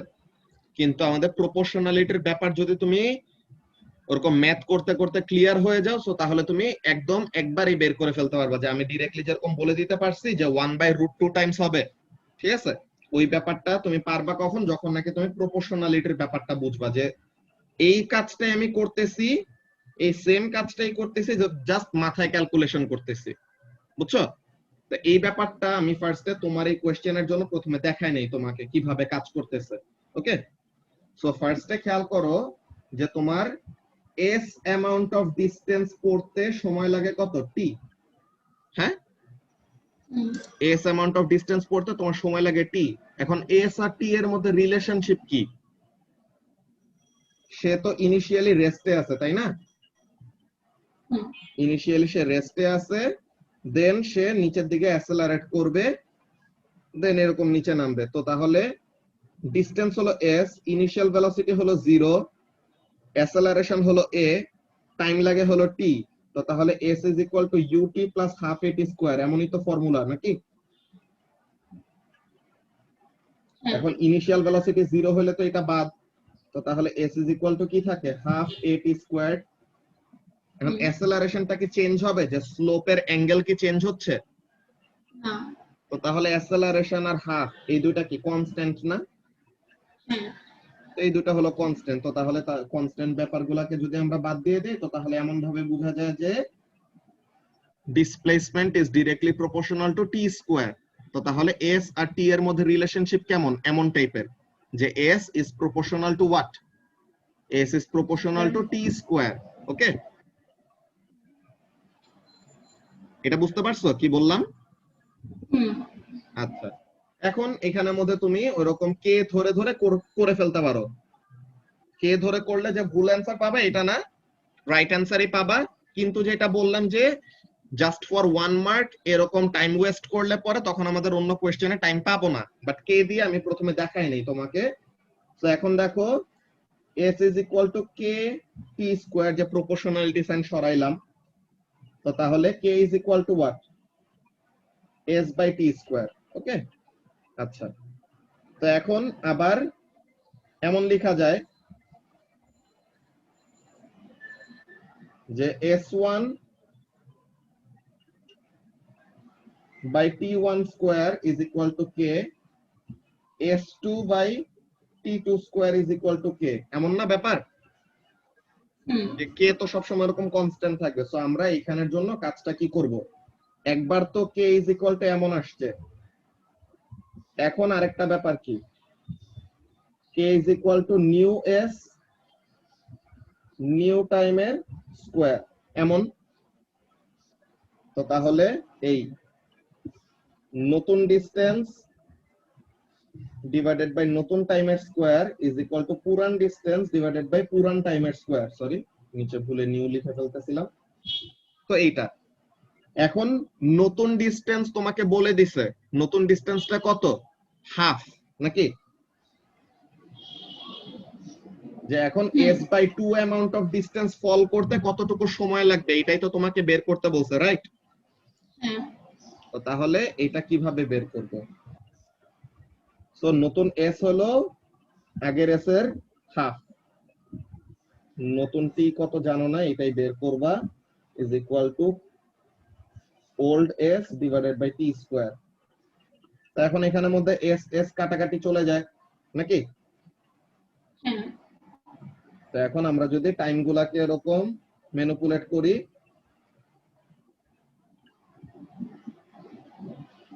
এমন আসে। তো তাহলে নতুন টাইমটা কত হবে, রুট ওভার এইটা। তো তাহলে t স্কয়ার এর রুট ওভার করলে t, আর 2 এর রুট ওভার করলে √2। সো তার মানে নতুন টাইম কত লাগবে, যে হাফ ডিসটেন্স কভার করতে নতুন টাইমটা লাগবে কত, আগের টাইমের 1/√2। ঠিক আছে, এই যে এই জিনিসটাই তোমার ফাইনাল অ্যানসার, যে এটা কত হবে, 1/√2 or 1/√2 into t, যেভাবে লিখা একই কথা। এখন এই জিনিসটা দেখো আমরা ডিরেক্টলি কিভাবে বসায় ফেলতে পারি, আমরা ডিরেক্টলি এইভাবে করে বসায় ফেলতে পারি। যে এই জিনিসটা আমাদের ফার্স্টে তো তুমি রিলেশনশিপটা সেটআপ করে ফেললা তোমার মাথায়, যে s এর সাথে t এর রিলেশনশিপ হলো এইটা, যে s is proportional to t square or t is proportional to √s, নাকি আনিসা? এখন ডিসটেন্স s হলে টাইম t, তো এখন ডিসটেন্স যদি s/2 হয়, ডিসটেন্স যদি s/2 হয়, তো তাহলে টাইমের ওই ফাংশনের মধ্যে তুমি s/2 বসায় দাও, তো √s/2। তো এটা কি আসে, √s ইনটু √1/2। এখন √s মানে কি ছিল, √s তো t টাইমের ডিসটেন্সটা, তাই না? ভাইয়া এই যে আবার একটু বলো তো, লাস্ট যা বললাম। লাস্ট যা বলছে এখানের মধ্যে খেয়াল করো, যে তোমার এই ডিসটেন্স কভার করতে এই সময় লাগে, তাই না? হ্যাঁ। তো এখন তোমার ডিসটেন্সটা তো এখন আমাদের বদলাই গেছে, যে নতুন আমাদেরকে একটা কন্ডিশন দিল যে s/2 সমান ডিসটেন্স, যে s/2 ডিসটেন্স কভার করতে কতটুকু নতুন টাইম লাগবে ওইটা বের করতে বললো। তো এখন আমরা টাইম বের করতে বলছে, তার জন্য টাইমটাকে সাবজেক্ট করতেছি। যদি নতুন ডিসটেন্স বের করতে বলতো তো তাহলে ডিসটেন্সকে সাবজেক্ট করতাম। ঠিক আছে, কোশ্চেনে কি চাইছে ওইটার উপর ডিপেন্ড করবে তুমি কাকে সাবজেক্ট করবা। তো তোমার কোশ্চেনে কি চাইছে, টাইম চাইছে না? তো তাহলে আমরা তো এমন ফর্মেও রাখতে পারতাম যে s is proportional to t square। তো তাহলে আমরা t স্কয়ারটাকে সাবজেক্ট কেন, যে t টাকে সাবজেক্ট কেন করছে, বিকজ নতুন টাইমটা আমাদেরকে চাইছে, তাই তো? ও জাস্ট ডিসটেন্সের জায়গায় যেটা দিছি ওটা বসায় দেব। হ্যাঁ, ডিসটেন্স নতুন যা আসছে ওইটা বসায় দিলাম। তো এখন ডিসটেন্স হলো √s/2, এই যে নতুন time is equal two √s/2, তো তাহলে এটা কি হবে √s ডিভাইডেড বাই √2। √s মানে কোন টাইম? ওল্ড টাইম, আগেরটা। তো তার মানে এটা t/√2। বুঝতে পারছো? বুঝছি। হ্যাঁ। তো এরকম এগুলা প্রপোর্শনালিটির এই ব্যাপারগুলা অনেকগুলো আমাদের দুই ওয়েতে জিজ্ঞাসা করলে অনেক ভালো ভালো স্টুডেন্টই আটকায় যায়। বুঝতে পারছো যে s is proportional to t², তো এখানে ইজিলি আমি যদি তোমাকে এই কোশ্চেনটা করি ধুমধাম অ্যানসার দিয়ে দিতে পারবা যে টাইম যদি ডাবল হয় ডিসটেন্স কি হবে? ডাবল হবে, ডাবল হবে। ডাবল না, 4 টাইমস, ডাবল এর স্কয়ার। ওই তো হ্যাঁ, 4 টাইমস হ্যাঁ। ঠিক আছে, ডাবল এর ডাবল আর কি। সো তাহলে টাইম ডাবল হলে ডিসটেন্স 4 টাইমস হবে, টাইম 3 টাইমস হলে ডিসটেন্স 9 টাইমস হবে। 9 টাইম হবে। টাইম যদি 4 টাইমস হয় তো তাহলে ডিসটেন্স কি হবে? 16 টাইমস। 16। এটা ইজিলি করা যাবে, কিন্তু উল্টাটা যদি জিজ্ঞাসা করি যে ডিসটেন্স ডাবল হইলে টাইম কি হবে, তখন যায় তোমার ডিসটেন্স ডাবল হলে টাইম কত লাগবে? আর রুটি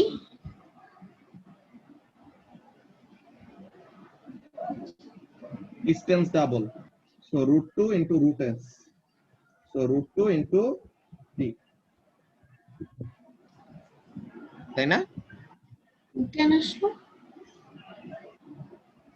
ডিসটেন্স বললাম না ডাবল হবে। ও হ্যাঁ, আচ্ছা হ্যাঁ, ডাবল হবে হ্যাঁ। ঠিক আছে, তো ডিসটেন্স ডাবল হইলে টাইমটা কত লাগবে? নতুন টাইম লাগবে √2 ইনটু t। ঠিক আছে, এগুলো অনেকগুলা প্র্যাকটিসের ব্যাপার, যে যত এরকম প্রপোর্শনালিটি নিয়ে এরকম দেখবা উল্টা করে করে, তখন এরকম দেখবা যে আস্তে আস্তে করে এগুলা ম্যাথের তোমার স্পিড বাড়বে। বুঝছো? ফার্স্ট টাইম এরকম একটু স্কেয়ারি লাগতে পারে যে ভাই এমনি করে বলতেছে দেখা মনে হয় যে এত সোজা, কিন্তু মাথায় এরকম প্রসেস করতে সময় লাগে, বাট এই জিনিসটা যত প্র্যাকটিস করবে আস্তে আস্তে হয়ে যাবে আর কি। বুঝতে পারছো? ওকে, তো রাফিন কোনটা বলছিলে? কোশ্চেন নাম্বার 28 নাকি? 28A, second 28। 28 এর সেকেন্ডটা, এটা তো ইজি। এখানের মধ্যে তুমি এই যে একটু আগে তুমি কি করলা? show that the distance the ball fell between point x and point y is about 0.4, এটা কিভাবে বের করছো? S equals to ut 1/20 square times করে। তো তাহলে এখানের জন্য দেখো তোমার টাইমটা তুমি কিভাবে পাইছো? এই যে এইখানে থেকে আমাদের ফ্রেম রেটের একটা ব্যাপার বলে দিছে, তাই না? যে 1 সেকেন্ডে 20টা ছবি তুলে, তো তার মানে কয়টা ছবি আছে ওইটা দিয়ে আমরা কি পেয়ে যাব? টাইমের একটা মেজারমেন্ট পেয়ে যাব, তাই না? তো তাহলে ওখানে থেকে তুমি ইনিশিয়াল ভেলোসিটি জানো যে ম্যাক্সিমাম হাইট x এ ইনিশিয়াল ভেলোসিটি হলো 0, g জানো 10, কি বলে 9.81 সরি, আর টাইম এখান থেকে পাইছো, তো তাহলে হাইট বের করে ফেলতে পারছো, right? So you know the height already. Now এইখানের মধ্যে মজাটা দেখো, you know the height, so এখন তুমি একটা স্কেল ক্রিয়েট করে ফেলতে পারবা না বলো তো? যে ফটোগ্রাফটা তো ফিক্সড নাকি? সো তাহলে তুমি এখানের মধ্যে হাইটটা পাইলা, মনে করো এখানে অ্যাবাউট 0.4 লিখছো, তো আমি কমপ্লিকেশনে না যাই, মনে করে হাইটটা হলো 0.4। এখন ফটোগ্রাফে কি হাইটটা 0.4 মিটার হবে? ফটোগ্রাফিক স্কেলটা আমাদের বের করা লাগবে না রাফিন? সো তাহলে তুমি এখন একটা কাজ করো, তুমি এই যে এই ইয়েলো লাইন থেকে এই এক্স পর্যন্ত যে এই হাইটটা স্কেল দিয়ে বের করো, তো দেখো তো লেন্থটা কত আসে স্কেলের মধ্যে?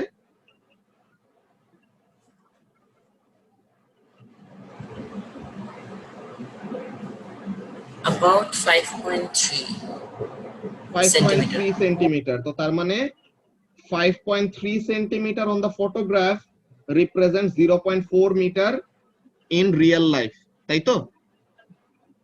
সো তার মানে 1 সেন্টিমিটার অন দা ফটোগ্রাফ কত রিপ্রেজেন্ট করে, এটা বের করে ফেলতে পারলা না তুমি স্কেলটা ডায়াগ্রামের?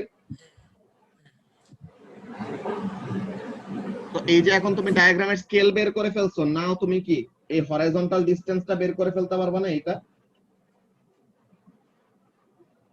রাফিন? সো তাহলে এই হরাইজন্টাল ডিসটেন্স তুমি জানো, রাইট? এই হরিজন্টাল আর ভার্টিক্যাল ওইটার স্কেলটা সেম হবে? হ্যাঁ, স্কেল তো এটা ছবি, হ্যাঁ এটা হলো তোমার মেইন একটা কি করা হয়েছে, মনে করো তুমি ক্লাসরুমের একটা ছবি তুললা, ঠিক আছে, মনে করো যে ইহাবের ওরকম টোকিওর একটা পিকচার তুললা। তো এই যে ক্লাসরুম, এই তোমাদের বেঞ্চ গুলো এমন এমন সাজানো, ঠিক আছে, বেঞ্চ গুলো এরকম সাজানো আছে। তো এখন তুমি যে ছবি তুলছো, তুমি মনে করো যে আগে থেকে জানো যে তুমি একদিন মনে করো মিটার রুল দিয়ে আলাদা করে তুমি বেঞ্চের একটা লেন্থ মেপে আসছিলা। So you already know the actual length of a bench, so you already know the actual length. আর তুমি এখন ডায়াগ্রামে যে পিকচারটা তুলছো, যে স্ন্যাপটা করছো, স্ন্যাপের মধ্যে এখন তুমি স্কেল বসায় তুমি কি করতে পারবা, তুমি দেখবা যে এত centimetre on the snap or the photograph will represent this much length in real life, তাই তো? সো তাহলে হরাইজন্টাল ডিসটেন্সের জন্য এটা যা, স্কেলটা তো সব জায়গাতেই সেম থাকবে। ফটোগ্রাফটা তো তোমার ডিস্টর্টেড কোনো ফটোগ্রাফ না যে এক জায়গায় চিপা হয়ে গেছে এক জায়গায় মোটা হয়ে গেছে, এমন তো না। ফটোগ্রাফটা তো ইউনিফর্ম, ঠিক আছে? তো হরাইজন্টাল ভার্টিক্যাল এটাতে কোনো যায় আসবে না, বুঝছো? হ্যাঁ। তো তাহলে তুমি হরাইজন্টাল ডিসটেন্স পেয়ে গেলা, বুঝতে পারলা রাফিন? Now it seems too obvious. ওইটাই। সো তাহলে হরাইজন্টাল ডিসটেন্স তুমি জানো, এন্ড টাইম তো তুমি একটু আগে বের করছিলা। তো এখন এখানের মধ্যে তোমার কাজটা কি, যে use measurements from the photograph to calculate the horizontal velocity of the ball. So তাহলে horizontal velocity এখানের মধ্যে কত হবে? তো আমরা তো এখানের মধ্যে জানি কি, যে যখন নাকি সে এরকম মুভ করতেছে, the only force acting is weight, ঠিক আছে? ভার্টিক্যালি যখন নাকি এরকম প্রজেক্টাইল মোশনে এমন যখন নাকি মুভ করতে থাকে, তখন কি হয়, শুধু ওয়েট কাজ করে, তাই তো? সো তখন এখানে থেকে আমরা হরাইজন্টাল ডিসটেন্সটা বের করে ফেলবো। এটা কত? 28 নাম্বার, দেখি।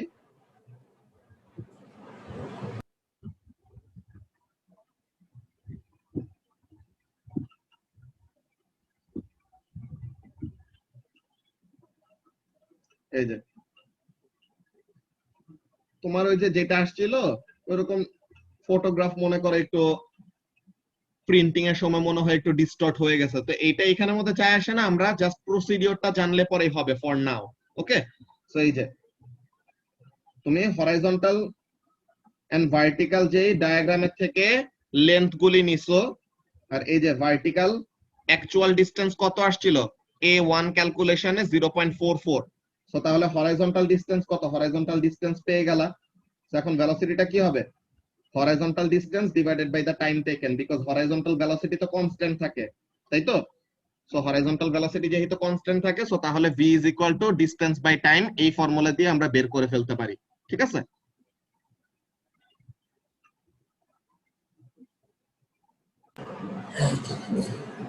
ওকে, এরপরে আর কোন কোন কোশ্চেনে প্রবলেম?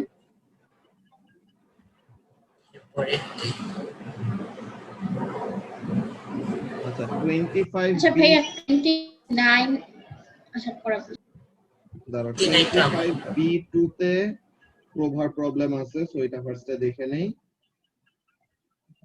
25 B2, আচ্ছা, between 0.25 and 0.75 seconds the athlete bends his knees. As a result of this, his center of gravity moves lower.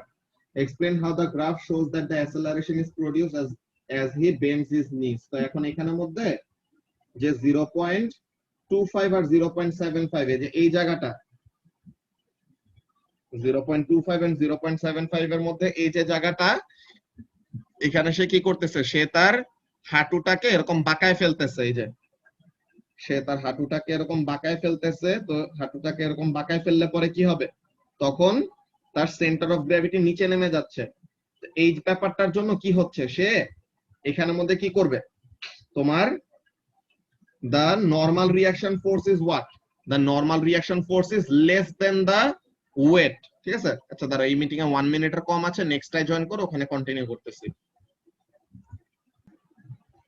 Okay, so এখন এখানের মধ্যে দেখো প্রভা, যে ফার্স্টে তুমি কি বের করে ফেলছিলা, যে অ্যাথলিটটা যখন নাকি জাস্ট সিম্পলি দাঁড়ায় আছে, সে লাফ দেওয়ার ট্রাই করতেছে না এন্ড এভরিথিং, সো তখন তার নরমাল রিঅ্যাকশন ফোর্স আর ওয়েট হলো সমান সমান নাকি, এই যে এই জায়গাটায়। হ্যাঁ আচ্ছা, সো এখন সে যখন নাকি, আমাদের গ্রাফটা কিসের গ্রাফ বলো তো? এটা নরমাল রিঅ্যাকশন ফোর্স ভার্সাস টাইমের গ্রাফ, তাই তো? হুম, আচ্ছা, সো এখন এখানের মধ্যে কাজটা কি হচ্ছে দেখো, যে when the person is bending his knee, তো তখন ওই জায়গাটায় কি হচ্ছে, নরমাল রিঅ্যাকশন ফোর্সটা আমাদের ওয়েটের থেকে কমে যাচ্ছে না? হ্যাঁ এই যে normal reaction force is less than weight, so what does that mean? The person is exerting a resultant downward force on the ground, নাকি? হ্যাঁ যে মানুষটা এরকম নিচে হয়ে কি করতে হয়, যে তুমি যদি লাফ দিতে চাও, তুমি গ্রাউন্ডের মধ্যে একটা লাথি মারো না, বা গ্রাউন্ডের মধ্যে একটা ধাক্কা দাও, তো তাহলে যেন গ্রাউন্ড তোমাকে কি করে, তোমার ওয়েটের থেকেও বেশি ফোর্সে আপওয়ার্ড ডিরেকশনে ফোর্স এক্সার্ট করে, so that you can jump up, because in order to jump up your weight must be overcome, তাই তো?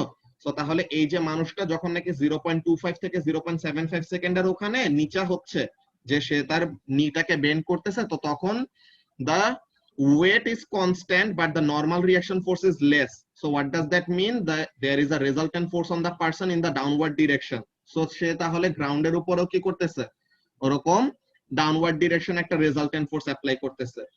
as a result of this, এই যে রেড রিজিয়নটা যে মার্ক করা আছে না, তখন কি হইলো, 0.75 সেকেন্ডে সে যখন নাকি কি হয়েছে, ওই নিচে নেমে ওরকম ফোর্সটা দিয়ে দিল, তো এখন কি হইলো, the normal reaction force became greater than weight, তাই না? এই যে এটা তো ওয়েট, এই যে এটা হলো ওয়েট, সো নরমাল রিঅ্যাকশন ফোর্সটা কি ওয়েটের থেকে বড় হয়ে গেছে, তো তখন কি হবে, মানুষটার উপর একটা রেজাল্টেন্ট আপওয়ার্ড ফোর্স আছে নাকি প্রভা? হ্যাঁ তো এই যে তার উপর একটা রেজাল্টেন্ট আপওয়ার্ড ফোর্স, তো এর জন্য সে কি করবে, উপরে উঠবে। এই যে দেখো, এই জায়গা থেকে এই জায়গায় এই রিজিয়নে কিন্তু কোনো নরমাল রিঅ্যাকশন ফোর্স নাই, so what does that mean?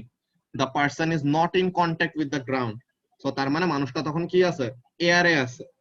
Okay, so এখানের মধ্যে কাজটা কি, যে বিটুইন এইটা এন্ড এইটা দ্য অ্যাথলিট বেন্ডস হিজ নিজ, as a result of this his centre of gravity moves lower. তো এখন বলতেছে এই গ্রাফ থেকে কিভাবে বোঝা যাচ্ছে যে অ্যাসেলারেশনটা প্রোডিউস হচ্ছে।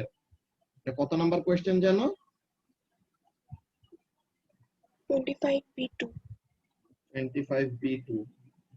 সো এই যে reaction force is less than the weight, তো তাহলে এখানের মধ্যে কি, so there would be now a resultant downward force and hence an acceleration. বুঝতে পারছো? ওয়েটের থেকে নরমাল রিঅ্যাকশন ফোর্সটা কমে গেছে, তো তার মানে ওয়েট তো ফিক্স, তো নরমাল রিঅ্যাকশন ফোর্স যদি কমে যায়, তো তার মানে there is a resultant force on the person.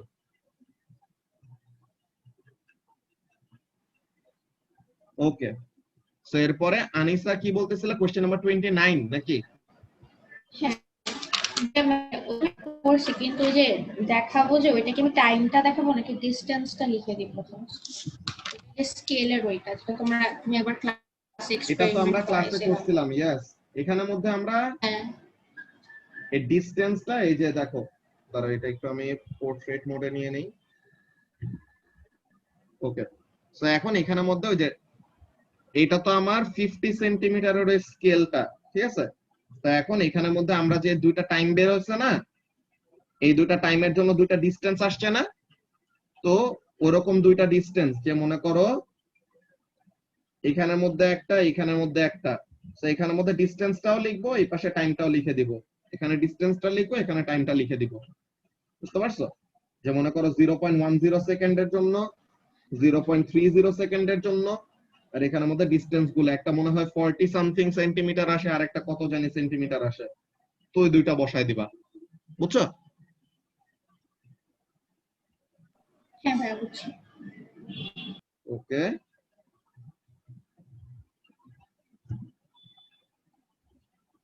এরপর আর কোন কোন কোশ্চেনে প্রবলেম আছে? 30A 30।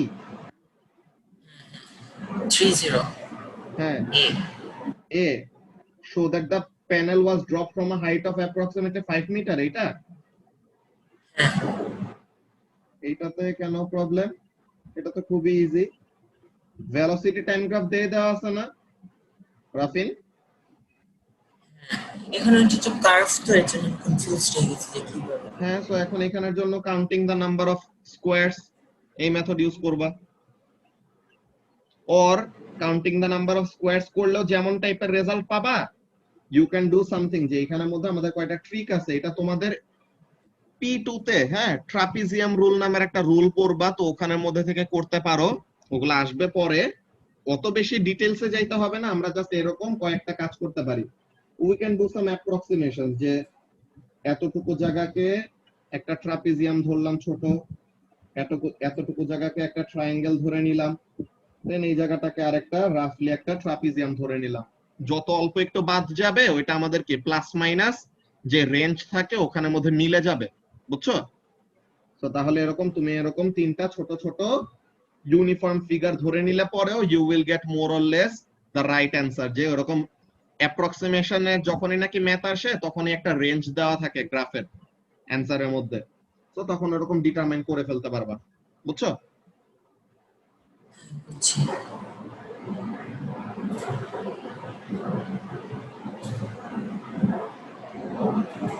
হ্যাঁ বুঝছি। ঠিক আছে, এরপর আমার শেষ, আমার প্রবলেম নেই কথা। ওকে, ভেরি গুড। ভাইয়া আমার 34A1 এ একটা প্রবলেম আছে, মানে আমি যে অ্যানসারটা লিখছিলাম ওইটা হাফ অ্যানসার ছিল, ঠিক আছে?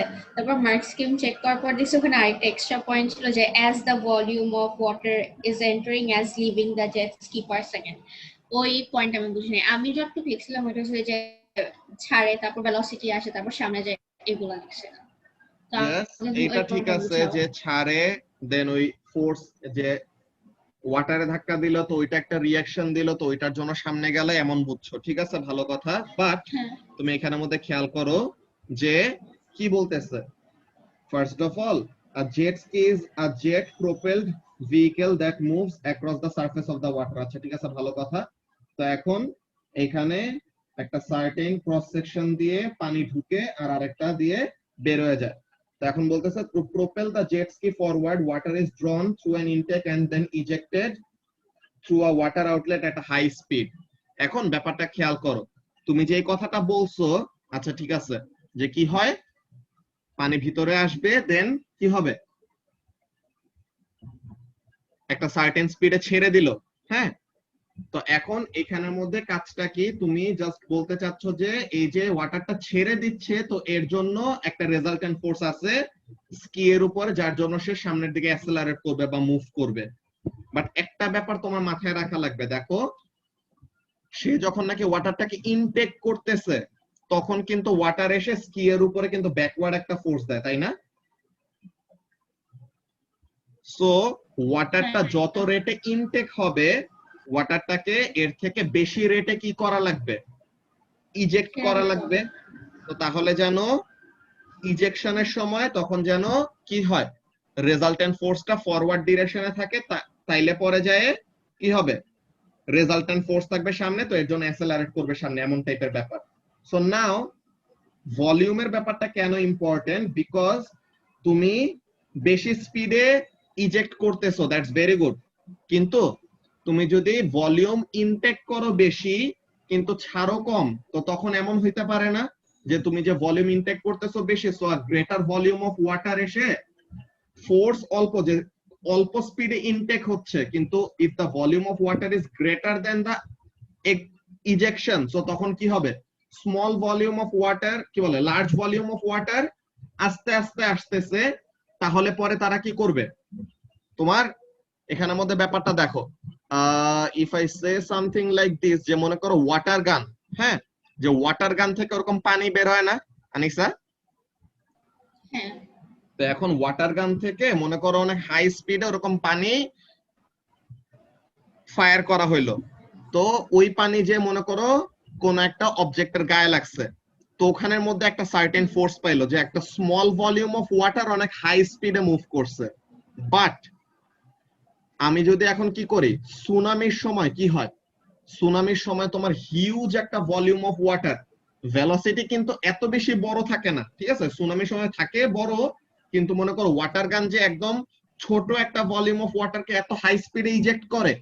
সুনামির সময় কিন্তু ভলিউম অফ ওয়াটারটা অনেক হিউজ, ভেলোসিটিটা অনেক কম, কিন্তু কি সুনামি কি করতে পারে? পুরো বিল্ডিং টিল্ডিং শুদ্ধ সবকিছু নিয়ে চলে যায় না? How is that possible? Because volume of ওয়াটারটাও ম্যাটার করবে। বুঝতে পারছো যে অল্প ভেলোসিটিতে আসতেছে, if the volume of water is large, তো তখন যায় কি হবে? ফোর্সটা বড় হবে, যে ওভারঅল ফোর্সটা বড় হবে। তো এর জন্য ভলিউমের পয়েন্টটা তারা ইনক্লুড করছে যে যত অ্যামাউন্ট অফ ভলিউম আসতেছে তত অ্যামাউন্ট অফ ভলিউম বের হয়ে যাবে। তো তাহলে ডিফারেন্সটা কোথায়? স্পিড, যে ইজেকশন, যে আউটলেটের স্পিডটা বেশি, তো এর জন্য সেম ভলিউম অফ ওয়াটার বেশি স্পিডে ইজেক্ট করতেছি দেখে রেজাল্টেন্ট ফোর্স সামনে, এর জন্য সামনে যাবে। বুঝতে পারছো?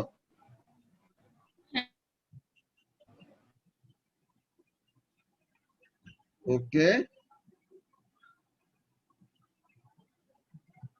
এরপরে প্রভা, আর কোন কোন কোশ্চেনে প্রবলেম? কাবিয়র কি কোনো প্রবলেম নাই? ওকে ঘুমায় নাকি? কাব্য আজকে ডক্টরের কাছে গেছে। কেন, কি হয়েছে? স্কিন রিলেটেড প্রবলেম নিয়ে গল্প ছিল। ও আচ্ছা, ঠিক আছে। 21।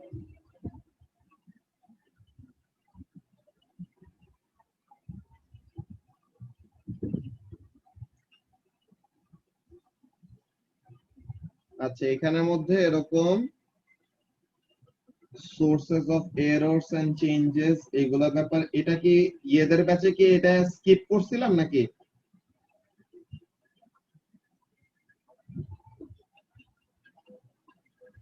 আচ্ছা, ব্যাপার না, এখানের মধ্যে আমরা দেখি যে এটা কিভাবে কি করতেছে। সেই 21 পুরাটাই প্রবলেম, হ্যাঁ? হ্যাঁ, আচ্ছা, সো এখন এখানের মধ্যে কি বলতেছে দেখো, a group of students was asked to find how the velocity of a cylindrical battery changes as it rolls down an inclined board. তো একটা বোর্ড ইনক্লাইন করা আছে, তো এটার উপর দিয়ে কি করবে? একটা সিলিন্ড্রিক্যাল এরকম ব্যাটারি গড়ায় গড়ায় পড়বে। তো এখন সে ওই যে ব্যাটারিটা গড়ায় গড়ায় পড়তেছে, তো স্টার্ট থেকে এন্ড পর্যন্ত এরকম তার পজিশন গুলাকে মার্ক করে, যে একটা সার্টেন টাইম পর পর তার পজিশন গুলাকে মার্ক করে রাখছে, যে a group of students mark the position of the battery on the board every second. তো ফার্স্টে এখানে ছিল 1 সেকেন্ড পর এখানে, এর পরের সেকেন্ড পর আরো বেশি ডিসটেন্স কভার করছে, এরপর আরেকটু বেশি, এরপর আরো বেশি ডিসটেন্স কভার করছে, বিকজ যত রোল ডাউন করতেছে তত ভেলোসিটি বাড়তেছে আর কি। আচ্ছা, এখন এ নম্বরে বলতেছে কি, these markings were used to obtain the following result table, complete the table. আচ্ছা, ব্যাপারটা খেয়াল করো কেমন। টাইম যখন 0 তখন ইনিশিয়াল পজিশন ওই 0 তে আছে, তো average velocity in previous second আর average velocity from the start.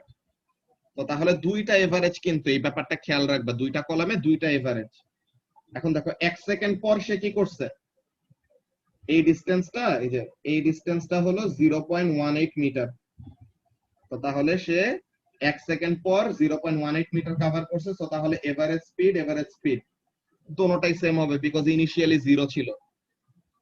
এই এর পরেরটায় খেয়াল করো, 2 সেকেন্ড পার হওয়ার পর সে স্টার্টিং পজিশন থেকে কতটুকু দূরে গেছে? 0.84, তাই না? তো তাহলে 2 সেকেন্ডে সে ডিসটেন্স কভার করছে 0.84। সো তাহলে average velocity from the start, তো স্টার্ট থেকে যদি ধরি, তো তাহলে সে 2 সেকেন্ডে 0.84 মিটার ডিসটেন্স কভার করছে। সো তাহলে ভেলোসিটি কত হবে?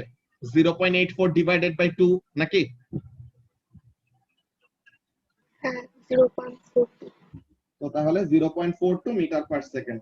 আচ্ছা, ঠিক আছে, এইটা তাহলে কি? Velocity in the previous second, মানে 1 সেকেন্ড থেকে 2 সেকেন্ডে যাইতে সময় কত টাইমের ইন্টারভাল? 1 সেকেন্ডের ইন্টারভাল না? হ্যাঁ, তো এই ডিসটেন্সটা কত? যে এই ডিসটেন্সটা কত? 0.84 মাইনাস 0.18 নাকি? হ্যাঁ, তো তাহলে 0.84 মাইনাস 0.18 করলে পরে কত আসে? 0.66। কত? 0.66। তো তাহলে 0.66 মিটার, তো তার মানে 1 সেকেন্ডে 0.66 মিটার ট্রাভেল করছে, তো তার মানে স্পিড কত? 0.66 মিটার পার সেকেন্ড নাকি? হ্যাঁ বুঝছি। তো এরপরে যে ওরকম সেম ওয়েতে এই যে ডিসটেন্স ফ্রম দা স্টার্ট হলো 1.75, তো তার মানে এইখান থেকে একটু যে স্টার্ট থেকে এই জায়গা পর্যন্ত হলো 1.75, তো তাহলে 1.75 ডিভাইডেড বাই 3 সেকেন্ড, এটা করলে পরে কত আসবে?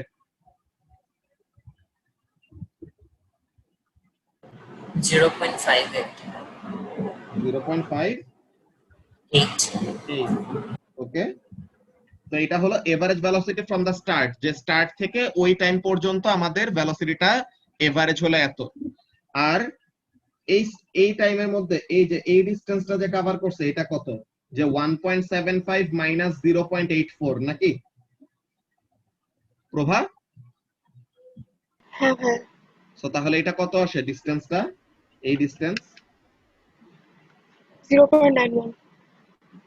0.91 মিটার, তো তার মানে ওই সেকেন্ড এসে 0.91 মিটার ডিসটেন্স কভার করছে, সো তাহলে স্পিড হবে 0.91 মিটার পার সেকেন্ড। বুঝতে পারছো এখন ব্যাপারটা? হ্যাঁ বুঝছি। ওকে, সো এখন এরপরে বলতেছে যে justify which of the columns A or B gives a more accurate value for the velocity of the battery at the bottom of the inclined board। তো কোনটা বটম অফ দ্য ইনক্লাইন বোর্ডের better একটা value দিচ্ছে, column এ নাকি column B?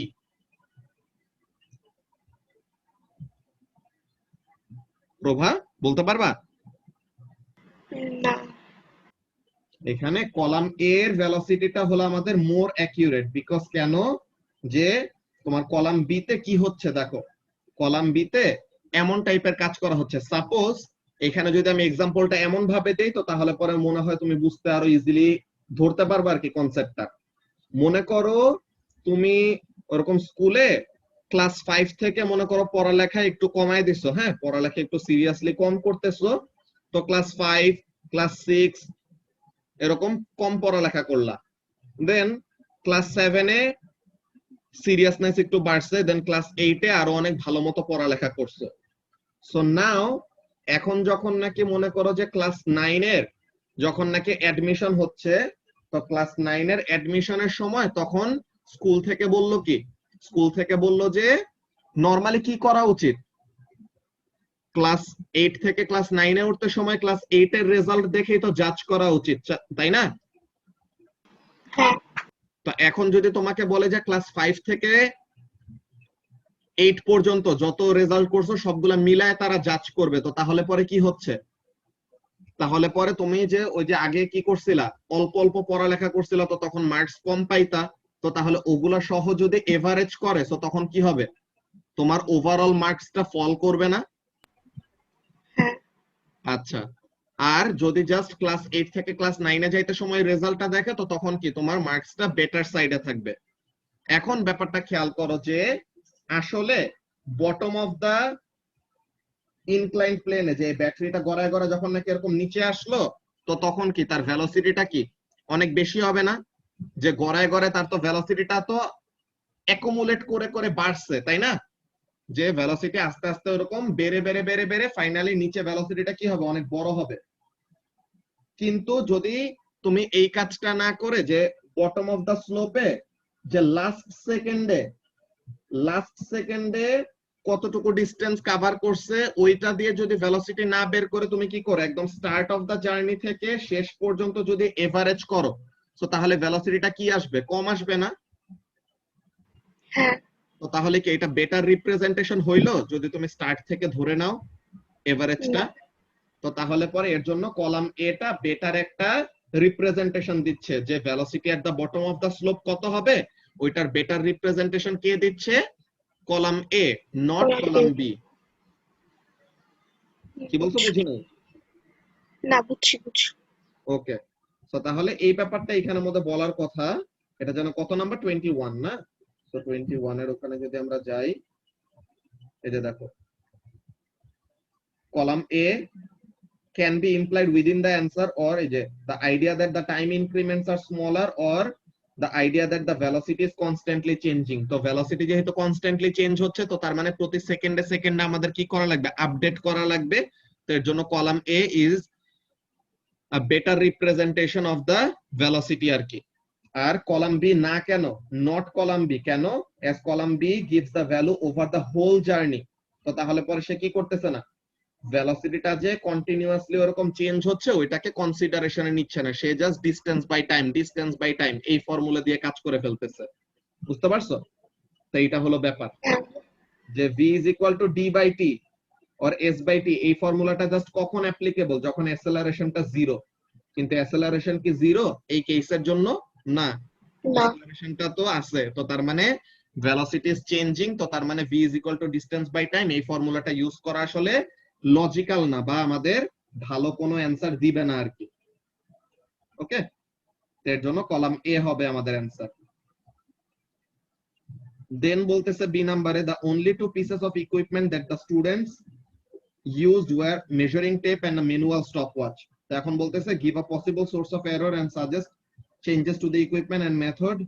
তো এখন এখানের মধ্যে কি করা যায়, তোমার ম্যানুয়াল স্টপওয়াচ যে এটা স্টার্ট করতে স্টপ করতে কি 1 সেকেন্ড পর পর তোমার রিডিং নিচ্ছে, তো তাহলে স্টার্ট এন্ড স্টপ করতে করতে তোমার কত চলে যায়, এই ব্যাপারটা সবাই লিখে রাখো যে হিউম্যান রিঅ্যাকশন টাইম, এটা আমাদের ইউনিট 3 তে আবার আসবে, খুবই ইম্পর্টেন্ট একটা জিনিস এটা।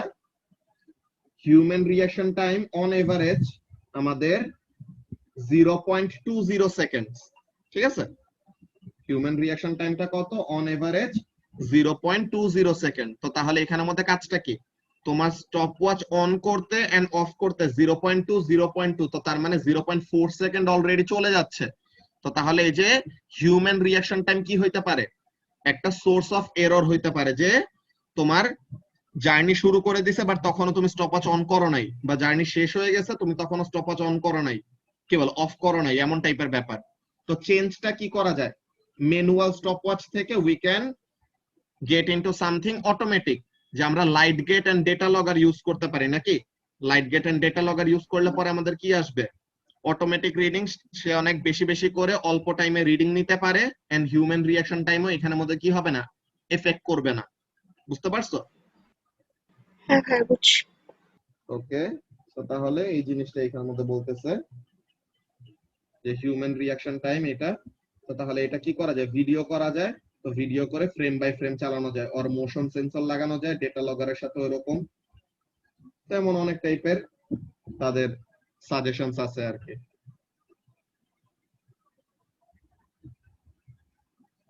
এরপরে 21 এর পর কোনো প্রবলেম পাইতেছি না। বুঝি নাই। 41 ইটা একটু বুঝাই দাও তো, যে লাইট গেটের মেকানিজমটা আবার। লাইট গেটের মেকানিজম ভুলে গেছো? না না ভাই, ভুলি নাই, কথা হয়েছে যে এখানে একটা ডিস্টেন্স নিতে হবে, আমি কোটা লেন্থ অফ দ্য ট্রলি নিব নাকি র্যাম্পেটটা নিব, কারণ অ্যাক্সেলারেশন চাইছে।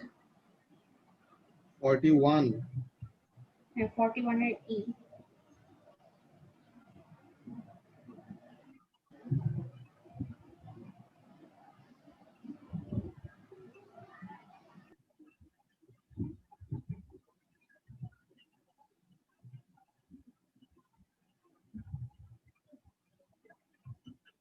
Okay. 41 এর E. Explain how the acceleration of the trolley down the ramp would be determined experimentally using ICT. So এখন এখানের মধ্যে যে ICT ইউজ করব মানে এটা। তো এখন এখানে ট্রলির লেন্থটাকেও ধরতে পারো, অর বলতে পারো যে ট্রলির উপরে ওরকম একটা ইন্টারাপ্টার কার্ড বসাবা, এই যে ট্রলি, তো ট্রলির উপরে এরকম একটা ইন্টারাপ্টার কার্ড বসালা, সো তাহলে the length of the interrupter card will be the length, আর টাইম অফ ইন্টারাপশন তো তুমি এটা ডেটা লগগার থেকে পাবা। So length of the interrupter card divided by the time for which the light was blocked, এটা করলে পরে আমরা কি পেয়ে যাব, velocity at that point। আচ্ছা ভাই, তাইলে ওইটা কি মানে ইনস্ট্যান্টেনিয়াস ভেলোসিটি হবে নাকি এভারেজ হবে? এখানে কোনো কিছুই আমাদের আসলে ইনস্ট্যান্টেনিয়াস ভেলোসিটি দেয় না, বুঝছো? অল্প হলেও একটু এখানের মধ্যে কি হতেছে, ছোটখাটো এভারেজ হইতেছে, বাট খুবই অল্প টাইমের এভারেজ নিলে পরে কি হয়, মোরলেস ইনস্ট্যান্টেনিয়াস ধরে নেওয়া যায় আর কি। বুঝতে পারছো? তুমি যদি মনে করো যে 5 সেকেন্ড ধরে লেন্থ কভার করছে কত, ওইটার জন্য যদি তুমি কি করো, ভেলোসিটি বের করো, তো তখন এটা কি আসবে, এভারেজ। কিন্তু তুমি যদি মনে করো যে 0.005 সেকেন্ড এমন টাইম লাগলো, তো এই টাইমের জন্য যে লেন্থটা কভার করবে এটা কি ধরা যায়, মোর অর লেস ইনস্ট্যান্টেনিয়াস অ্যাজিউম করা যায় আর কি। পুরোপুরি কখনো ইনস্ট্যান্টেনিয়াস হয় না। ইনস্ট্যান্ট মানে কি, ইনস্ট্যান্টের তো ওখানের মধ্যে আমাদের কোনো ঠিক নাই যে আমাদের খুবই অল্প টাইম লাগবে, ব্যাপারটা হলো এমন আর কি। বুঝতে পারছো? হ্যাঁ ভাইয়া বুঝছি, শেষ, আমার প্রবলেম নেই আর। ওকে, তো প্রভা এরপর কত নাম্বার বলছিলা? ওরও প্রবলেম নেই, শেষ। ও ওকে, ঠিক আছে। সো তাহলে আজকে যারা ক্লাস করে নাই ওদেরকে আর এই মোশনের প্রবলেম দেখাবো না। তো তোমাদের এর পরের উইকের তাদের জন্য ভিডিওই দিও না। ওই তো ওরা এরকম ফ্রাইডেতে এরকম বসে বসে ক্লাস নিতেছি, আর ওরা সুন্দর মতো বাসায় বসে কি করতেছে ওরা নিজেরাই জানে। আচ্ছা, সো এর পরের ফ্রাইডের আগে তোমরা তাহলে এরকম ফোর্সের এই কোয়েশ্চেন্স গুলো সলভ করা শুরু করে দাও। আমি এরকম ভিডিও দিয়ে দিব এন্ড পেজ নাম্বার বলে রাখবো যে ফোর্সেস এর এই জিনিসটা শেষ করে রাখলে ভালো আর কি। হ্যাঁ, ফোর্স 1A ফোর্স, এটা রিলেটেড যে কোয়েশ্চেন গুলি আছে এগুলি করে রাখো, ঠিক আছে? রাফিনের তো অলরেডি শেষ, আনিসা, প্রভা তোমরা করে ফেলো, ঠিক আছে? ওকে। ওকে, আল্লাহ হাফেজ।